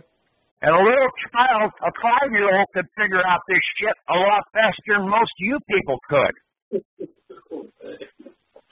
Ouch.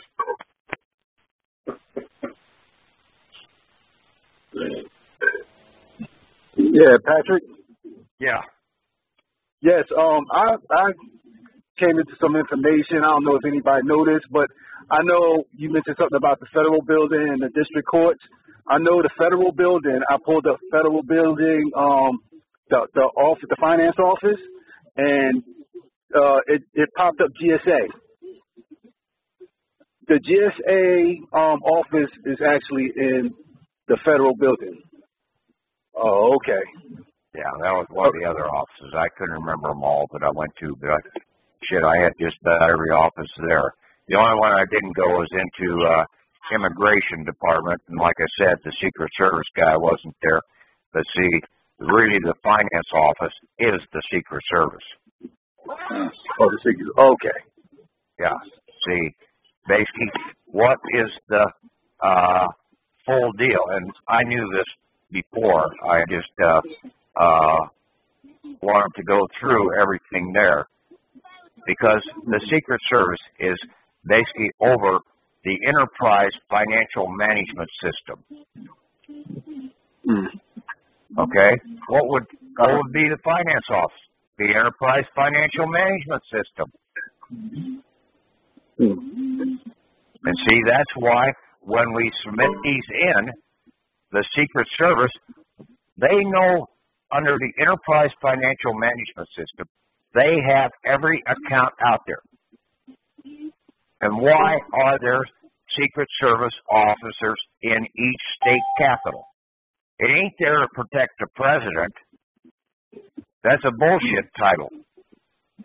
They're out there, and basically they were set up by, the Secret Service was set up by Buchanan and Lincoln to basically regulate the monetary system in this country secretly, to have controls over what they knew was getting ready to come down the pike.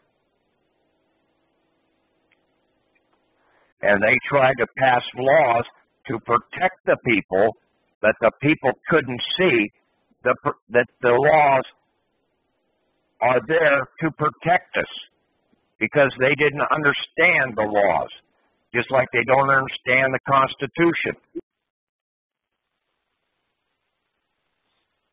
And everybody runs around thinking they know exactly what that Constitution says. And basically, from what I've tried to lay out here, nobody out here really understood what Article 4, the whole scenario of what Article 4 really does.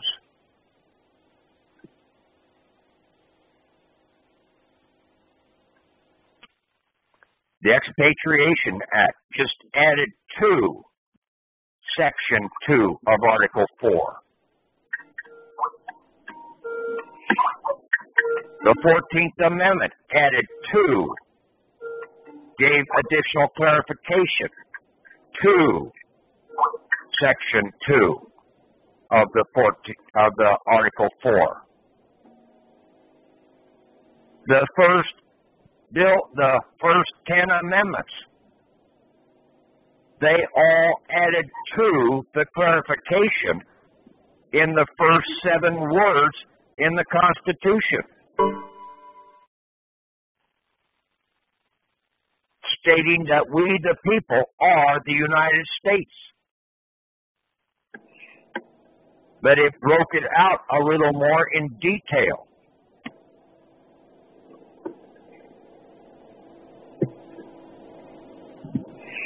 The Founding Fathers, basically, Thomas Jefferson had to get, I forget which one it was, in the understanding that basically to help the people properly understand the Constitution a little better, they had to basically implement those 10 amendments.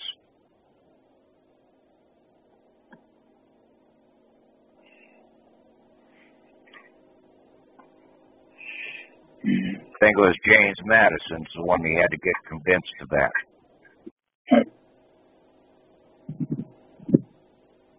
Patrick, Yeah. I just found out, I'm looking at Article 4, Section 2, Clause 1.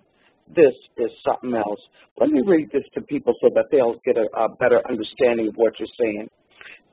It says, the better to secure and perpetrate mutual friendship and intercourse among the people of different states in this union.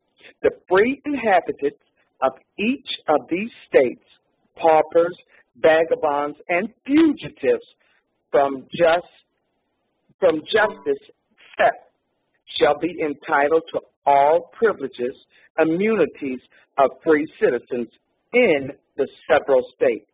And the people of each state shall have free ingress and regress to and from any other state, and shall enjoy therein all the privileges of trade and commerce, subject to the same duties, impositions, and restrictions as the inhabitants thereof, respectively, provide that such restrictions shall not extend so far as to prevent the removal of property imported into any state to any other state of which the owner is an inhabitant, provided also that no impositions, duties, or restrictions shall be laid by any state on the property of the United States or either of them.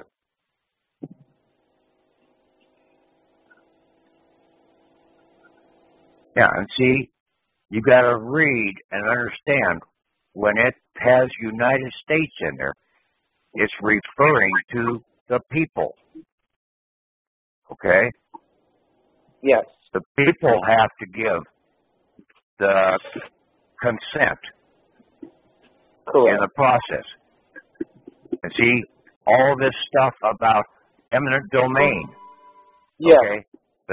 The government cannot come in and take that away from a United States person because it states about the United States.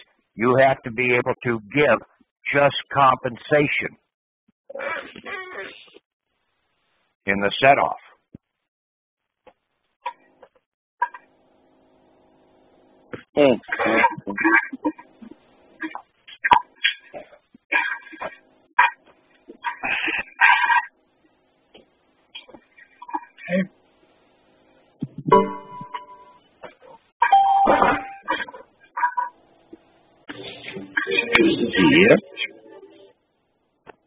and that was covered in Article or Section 3.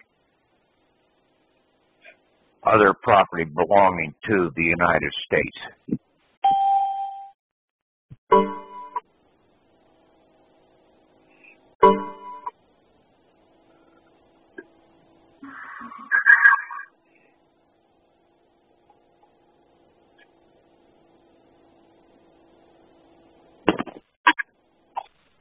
No, we stand in the Republic, and basically then we force the sheriff into his Republic office capacity as the chief county law enforcement officer in the Republic. Okay? Then it goes from there to the county attorney. See, basically out here in the constitutions, there is nothing requiring in the state constitutions that a county attorney have a bar license, but yet right now they all, when you're running for election of the county attorney, basically you've got to have a bar license. You've got to have a bar license. That's just like, you got to have a driver's license. You got to have a driver's license. Bullshit. That's only if you want to operate in the commercial world. Not in the Republic world. In the Republic position, you don't need a bar license.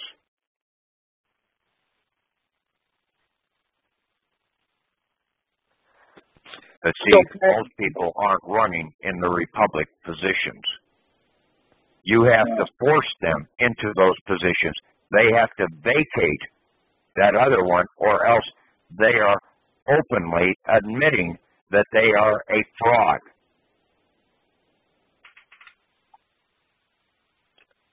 So, Patrick, question.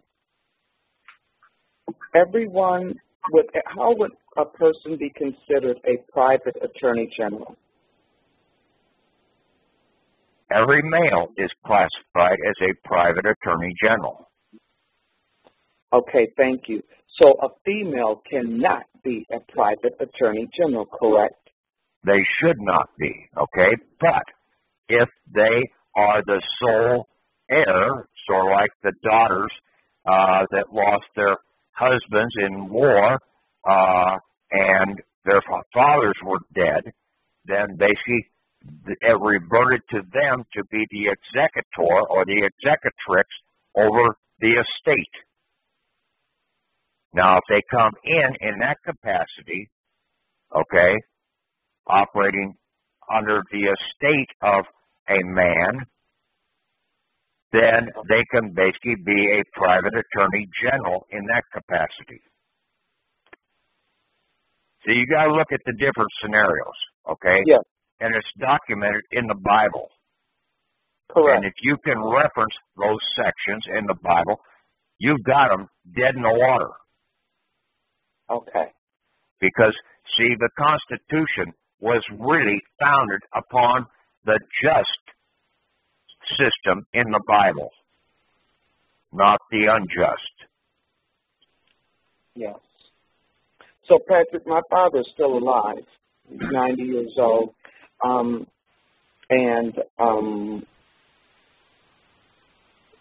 I don't think he's can comprehend us.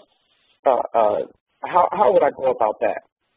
You just go in and you surrender your items right now. Coming in and basically addressing that you are under the protection of your father's estate. Okay. Yeah. You only need to reference the father's estate if you're going to be harmed. Okay, that's what several ladies down in Texas did. When basically they were drawn into court, all they did was say, I stand by the Book of Ruth and shut up. And basically the judge said, well, basically we can't do anything because basically we have no jurisdiction over a woman if she's standing under the protection of the estate. We've got to go after the estate. Wow. Okay. You gotta read that one. It's a I short mean, I need to read it too. Wow. Thanks, Patrick. Very, See, very that's the powerful. thing. And they see the same thing. When you surrender these fugitives into the court, it's not you that's on those court cases. Correct. Yeah, it's sent out to your address. You just have to find the document that has that name on it, and now you take them into court. Say, here, I've got the death certificate. Here's the coroner's report right here. He's dead. Wow. Now, let's probate this account. Okay. And then you Wow. have your SF-30, SF-1414, 1416, to where you are the owner, your non-UCC, that you're the owner of that contract, and you can fire the contractor and claim all the bond assets that are left. Wow. It's like you're building a house, okay? Yes. You go out and you basically get a loan. So you've got the pile of money sitting over here in your left hand. Okay. Now, you go out and sign a contract with a contractor using your right hand. The money's still in your left hand. So you sign the contract. You transfer so much over to the contractor so that he can start the construction of that project. Well, the first thing that he needs to do, since it's going to be over $100,000 in the contract, he's got to set up a payment and a performance bond. That's the law that this commercial contractor has to comply with. But you're still in the republic. You're not in the commercial world. So basically the contract you signed, the contract is in the commercial world. But you are in the real world. And then basically you find out that the contractor is paying somebody double dipping into the performance bond out here, stealing 2x4s or whatever from the construction site, and you say, hey, this contractor is a thief. You fire him, and you terminate the contract. Wow. And you get everything that's left under those bonds. You paid a deposit. You get your deposit and everything else back. It's that simple. Wow. That's mind-blowing. Just for everybody just to maybe want to take a look at this Founders Constitution, the fundamental documents and all that, this is so powerful. If you Google the Founders Constitution. Okay, there's some extra stuff in that. That's not the real Constitution. Okay. Yeah, that was extra writings and everything that were put in there. Okay. Okay, it's a lot simpler than that, okay? Yes, sir. Section 2, the citizens of each state shall be entitled to all privileges and immunities of citizens in the several states. Okay, that means that you have the right to travel in any state out here. And basically, you were supposed to be able to travel per the Declaration of Independence. That really was for North America. Okay. Okay. And basically, you didn't need a passport or anything like that up until basically in the 50s or something like that to go across the border into Mexico or to go across the border into Canada. Mm. Yeah, this is all put in by the commercial world, by the Secretary of State, so that the Secretary of State can make money also. Because every passport is a passbook savings account. When you sign that passport, you set up another UCC contract trust. Wow. Why do you think Hillary Clinton wanted to be Secretary of State?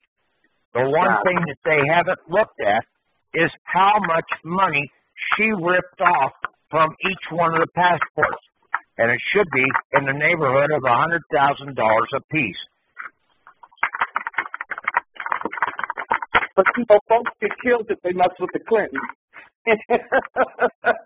Yeah, I mean, basically, but yeah, I mean, this has been done numerous times over. Look at some of the Secretary of States we've had. They're ripping these things off right and left.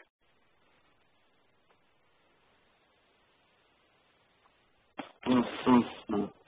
Yeah, if the performance bond, it keeps building up there at 5% or whatever per year, and really it's going out there and the performance bond is being monetized at, say, at least 10 bonds per that value that they're using in the collateral out of the payment bonds, okay, as the collateral.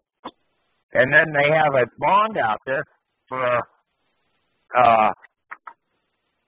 $11 million or whatever, basically at 5% per 10 bonds. That's 50% return per year. Jeez, oh, Pete. They're sucking money, and basically, where's this interest coming from? It's coming from the people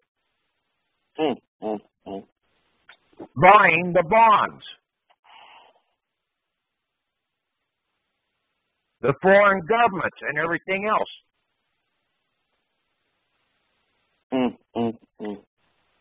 So, Patrick, it's all a bank robbery. Yes, sir.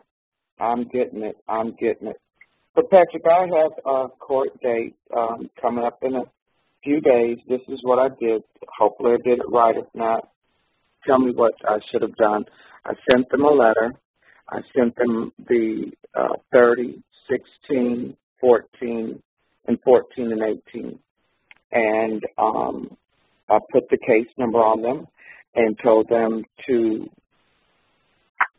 if they have, that they can take out anything that they need using those. And to dismiss the case against me, against the fictional person. How about coming in under under the 14th Amendment, Section 4? Okay. Second sentence in Section 4. Okay. Basically, non-disclosure. Also, any contract is null and void. Any solicitation is null and void if it does not give full disclosure of what is being solicited or contracted. You come in standing in the Republic and basically you make it well known and you surrender that document and say, okay, we're going to have this probated that I'm coming in as a private attorney general in this process. And anybody that causes harm, and basically, judge, you better be standing in the Republic too. And county or prosecutor, you better be in the Republic. Because if you're not in the Republic, then you are in violation of Section 3 of the 14th Amendment. You're standing in a state of insurrection, and you're also perpetrating a fraud upon this court. Because you're not a Republic constitutional officer.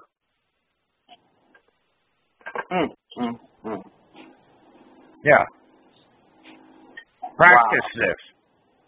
Yes, sir. Be able to come in and just lay this shit on it. And when you stand and get a little pissed and say, I'm in the Republic, and basically you can't charge me with contempt while I'm in the Republic, because I can purge myself of any contempt you put out here. Wow. Criminal charges, okay?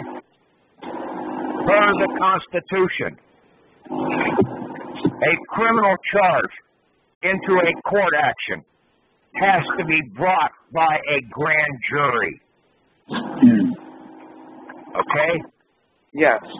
When have you ever had a grand jury indict you for a criminal traffic ticket? Never heard of it. No, because they want to get the title of criminal charge on the docket so that they claim, if you don't claim to be the bounty hunter, they will claim to be the bounty hunter, and they can claim 10% reward under Title 15 U.S.C. Section 1 and 2. They did not do Title 15 U.S.C. Section 1 and 2 for our benefit by changing it from $100,000 up to $1 million. It was not for our benefit because basically the people weren't supposed to know about this. It was for their benefit. Wow. So that they could get another higher 10%. Instead of getting $10,000 per court case, they can now siphon off $100,000. Good grief. See, that's what I'm saying. I'm using fucking common sense here. Yes, sir. That's how you think in common logic. How can the thing work?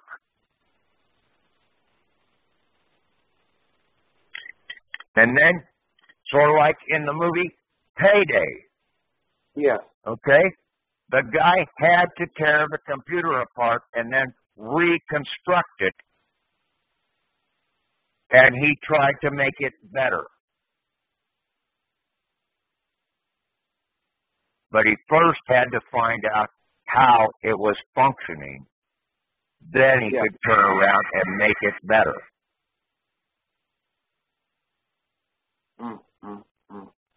That's the way they do with cars.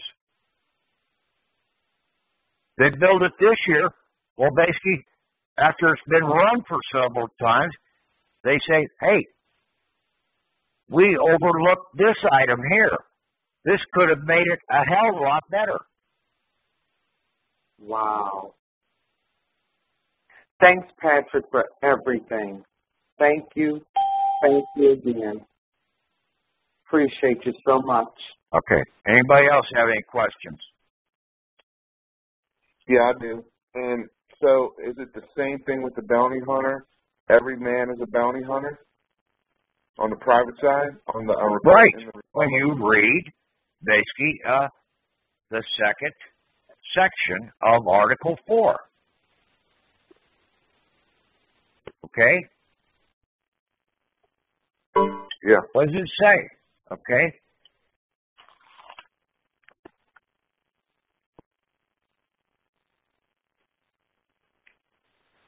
A person charged in any state with treason, felony, or other crime, who shall flee from justice and be found in another state, shall, on demand of the executive authority of the state from which he fled.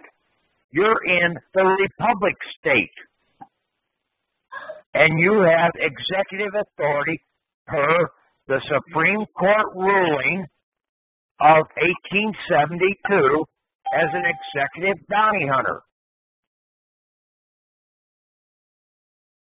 You're an executive based upon we, the people of the United States. You're the executor over that Constitution. You're one of the people. Wow. So on demand of the executive authority of the state from which he fled, your fictional person fled the republic and went over to this commercial fictional state, this Babylonian state. And he is committing treason and other crimes. Identity theft is one of the other crimes. Wow. Basically, treason and felony in restricting your right of free trade, of having the just credits given over to buy that house when you signed the contract. You gave the credits right then and there. The bank had no money. You paid for that house right on that spot when you signed that document. You just didn't know it.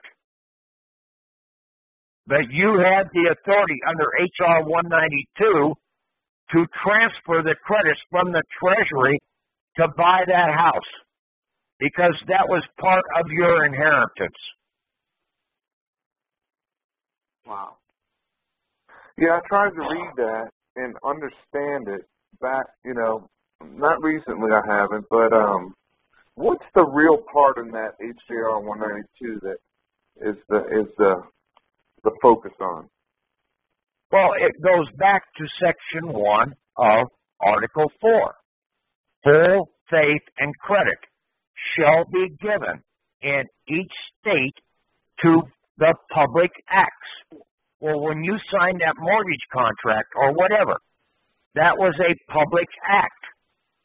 Wow. Every other state.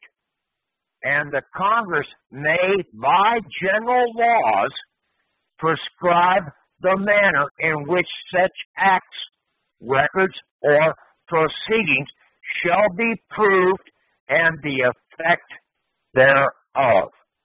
So when they took gold and silver away from us, they left us only one recourse, and that was credits from the Treasury. So we were able to come in and basically by our autograph transfer the credits from the Treasury, and the bankers can take that document and basically draw the credits needed to settle that bill right there on the spot. Wow. What would you do at the closing? When you're at a closing, what can we slap down on and make them and let them know that's what we expect? Well, basically, you say, "Hey, I'm going to do this," okay, and you slap down.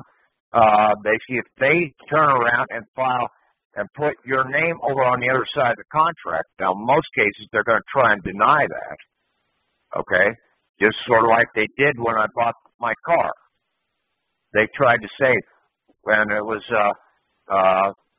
best time to try and go and do this is like at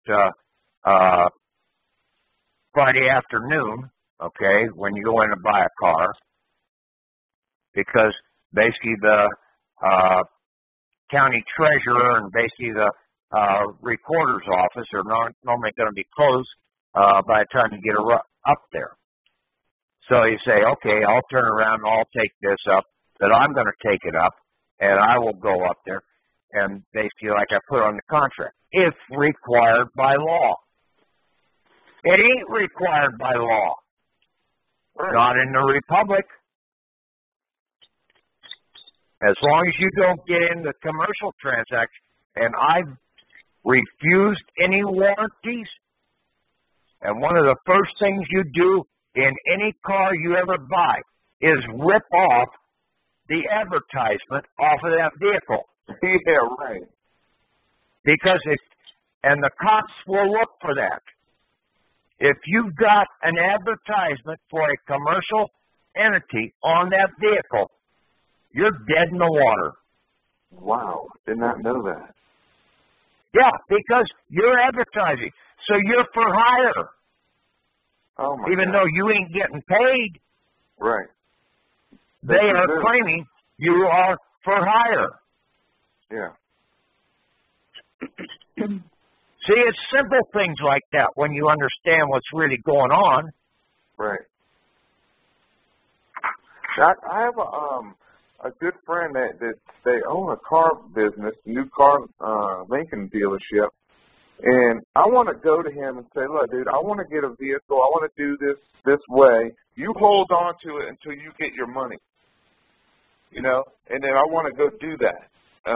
What would somebody try to do? Just get out of the system first, then you go down there with your credits and you pay for the thing, and you say, hey, I want the MSO, okay? Yeah. And I will go up to the treasurer, if required by law, to pay any sales tax and to register this vehicle, if it's required by law.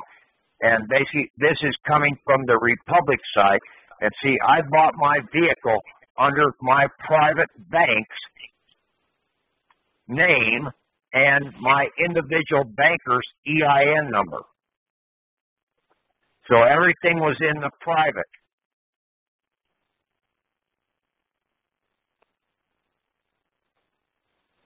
That's the way it says on my title.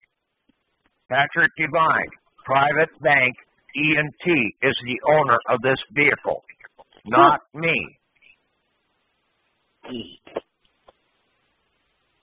So is there anyone else in the group that has done this process, Patrick, that's worked other than you? On what?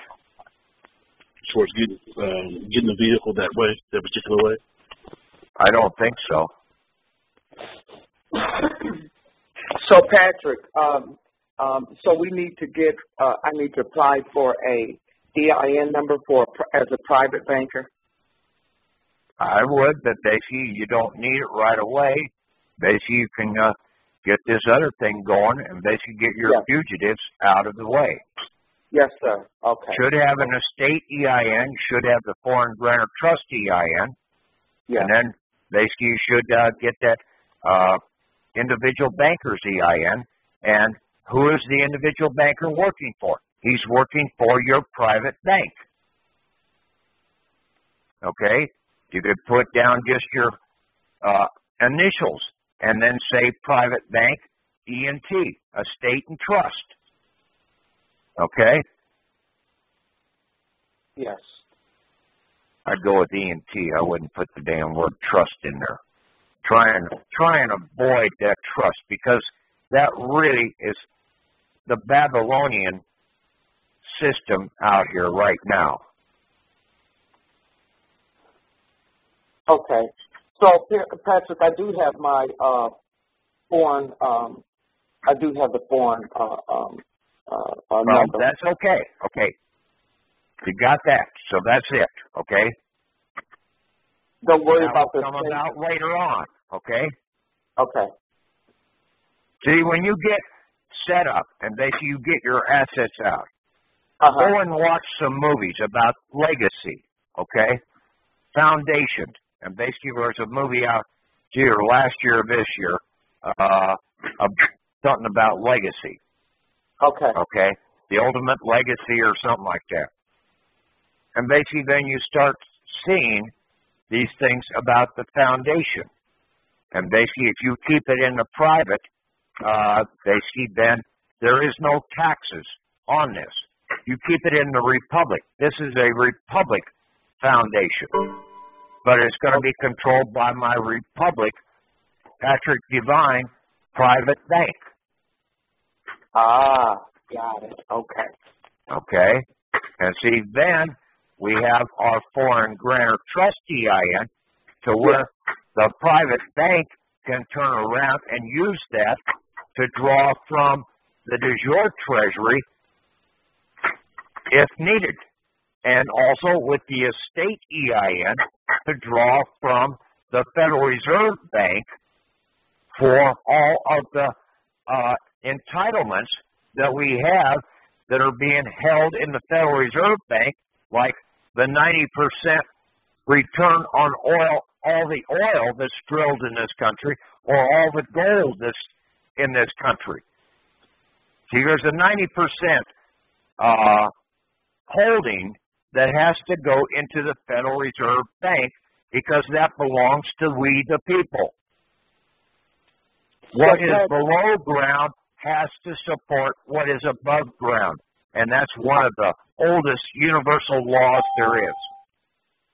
True.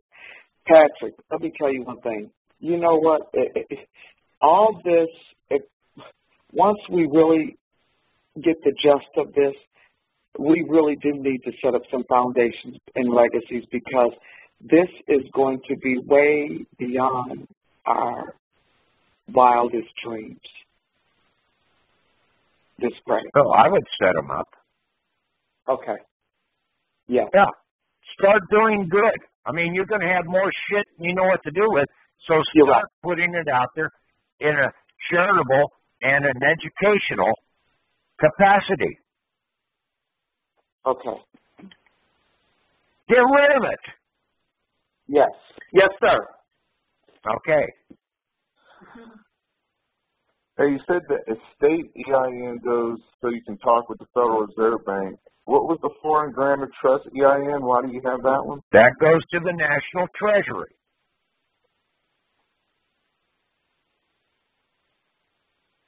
To transfer the credits out in the Republic. Wow. You don't have to go through the bankers anymore. Wow. You got direct access. And then if you get a Church of Rome EIN, you can go against the Bank of Rome for the world assets. Okay. Wow. That's too damn much. That's too damn much credit, Patrick. You done went way over the man. That's over and above.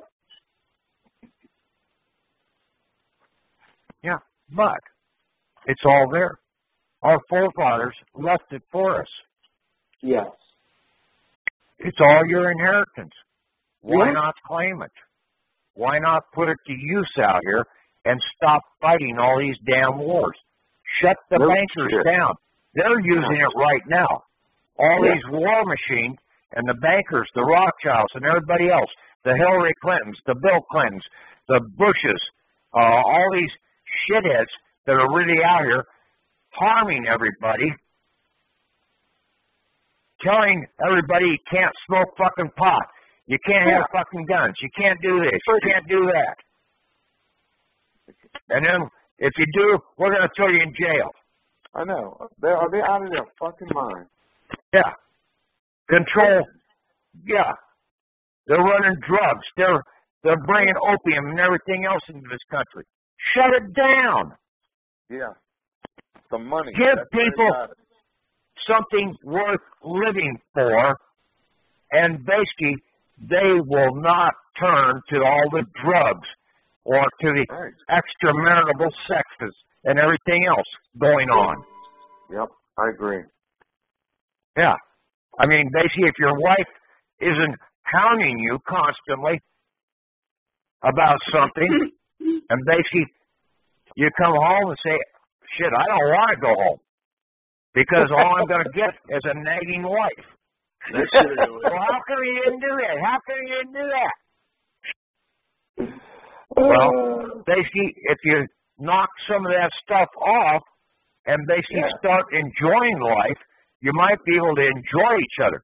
Now, if she still sets that up, throw her out. She's out, dude. We throwing her ass out. There's more women out there than there is men. Okay? That's a known fact. I think you better behave yourself, Patrick. That's what I think.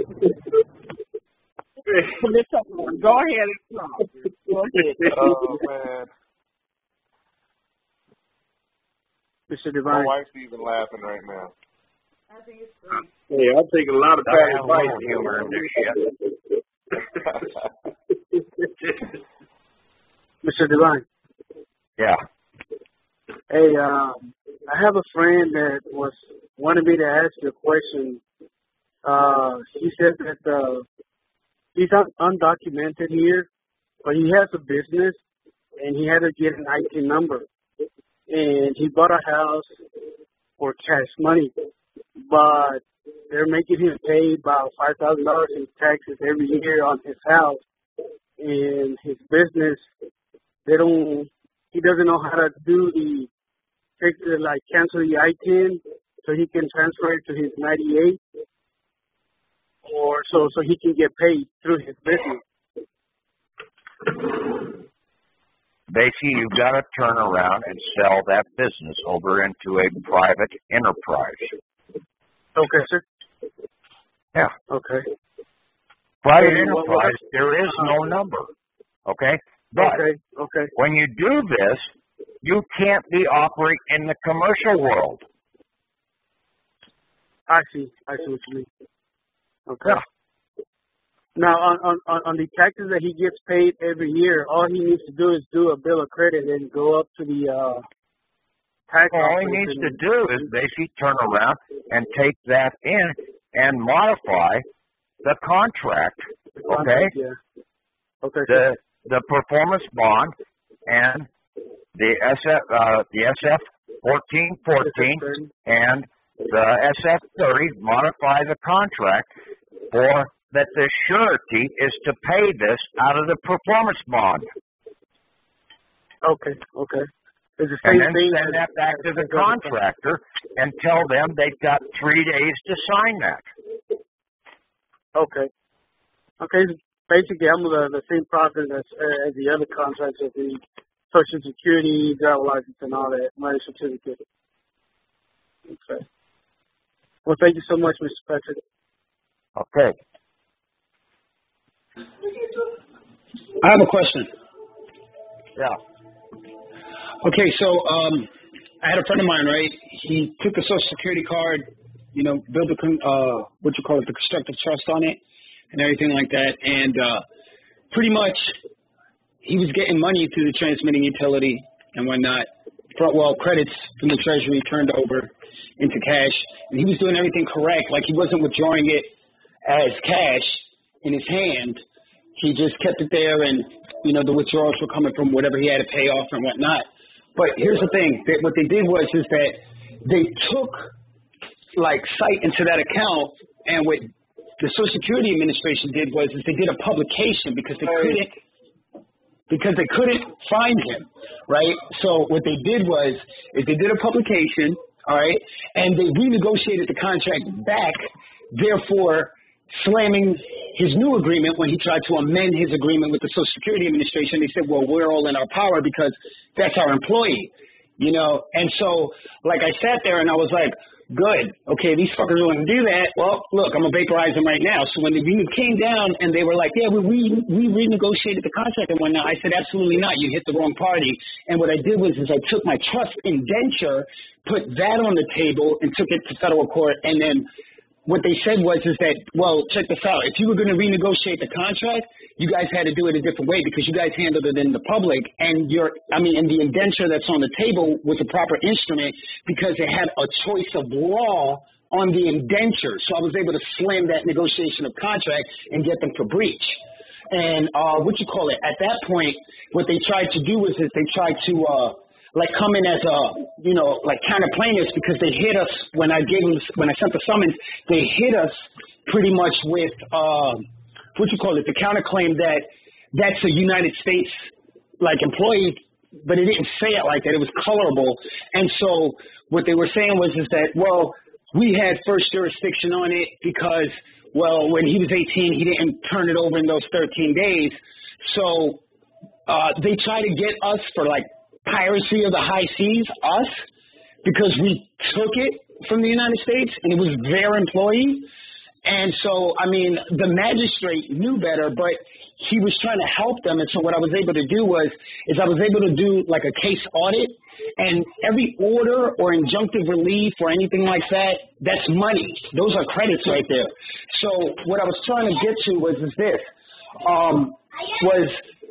how do we negotiate it in such a way outside of a regular, a foreign trust where we would have a choice of law? If we were to just do the constructive trust just to make that claim, how else could we have done it, meaning held our contract, if we didn't have that trust? You don't want a trust. Right, but in this scenario, it gave relief. But outside of that trust, how would we have obtained that relief? Why it never worked for you because you were not using the SF30, the 1414, coming in and having a non-UCC filing in the Republic side out here, showing that you are the owner of that contract. And even the Social Security Administration in their pamphlets, okay, it says you are the owner of this account, okay? But you're not the fiction on the fugitive on the account, the surety, you're the owner, okay? So you've got to come in as the owner. The name that's on the account is a shadow person, okay? And he's a dead man. He has no body. He has no physical body. So basically that Social Security card is your monument, your coroner's document. So you come in and you have the right to terminate any contract at any time whatsoever. You terminate it, and you claim all the credits that are under bondage in the process out there. But you submit your non-UCC, you submit the Social Security card endorsed that you are endorsing this for full closure and settlement, okay? And then you put the SF30, the SF14 to where you as the owner are over the surety, and then you put your SF1416 for the payment bond, liquidation, full liquidation, and for the performance bond, full liquidation, and you submit that in, and basically you will be coming in the process, you notify them that you'll be coming in as the private attorney general in any adjudication of the probating action of this contract.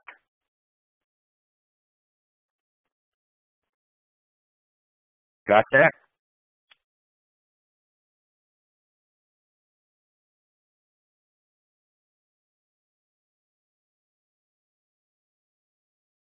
Patrick.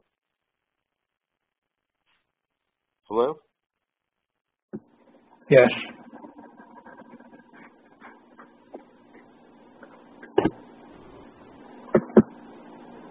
Okay. Oh. Yeah, any other questions? Yes. Going on almost 3 hours now. Real quick, do we ever need an EIN to be a private attorney general EIN? No. Okay.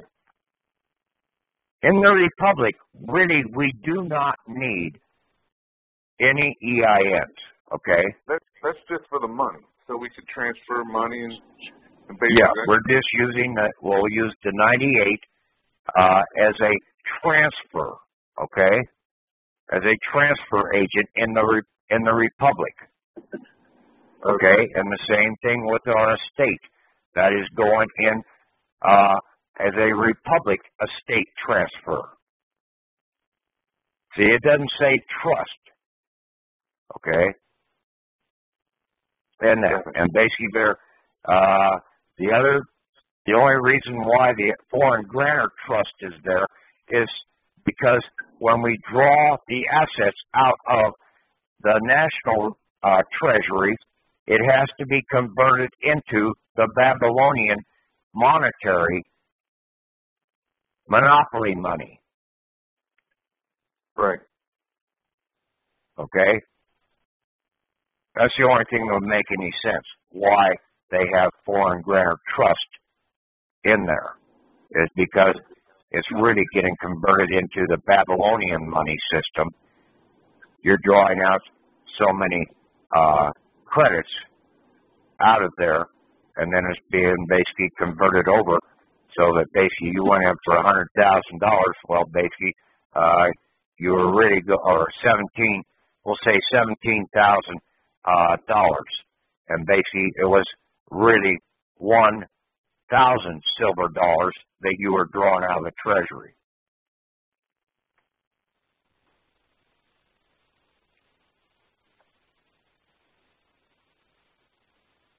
Okay? Yeah. Okay, let's call tonight, Tom. Thank you, Patrick, very much. Okay. Thank you, Patrick. Thanks, buddy. Thank you, Patrick. Okay. You guys have a good night. Talk to you later. Bye-bye.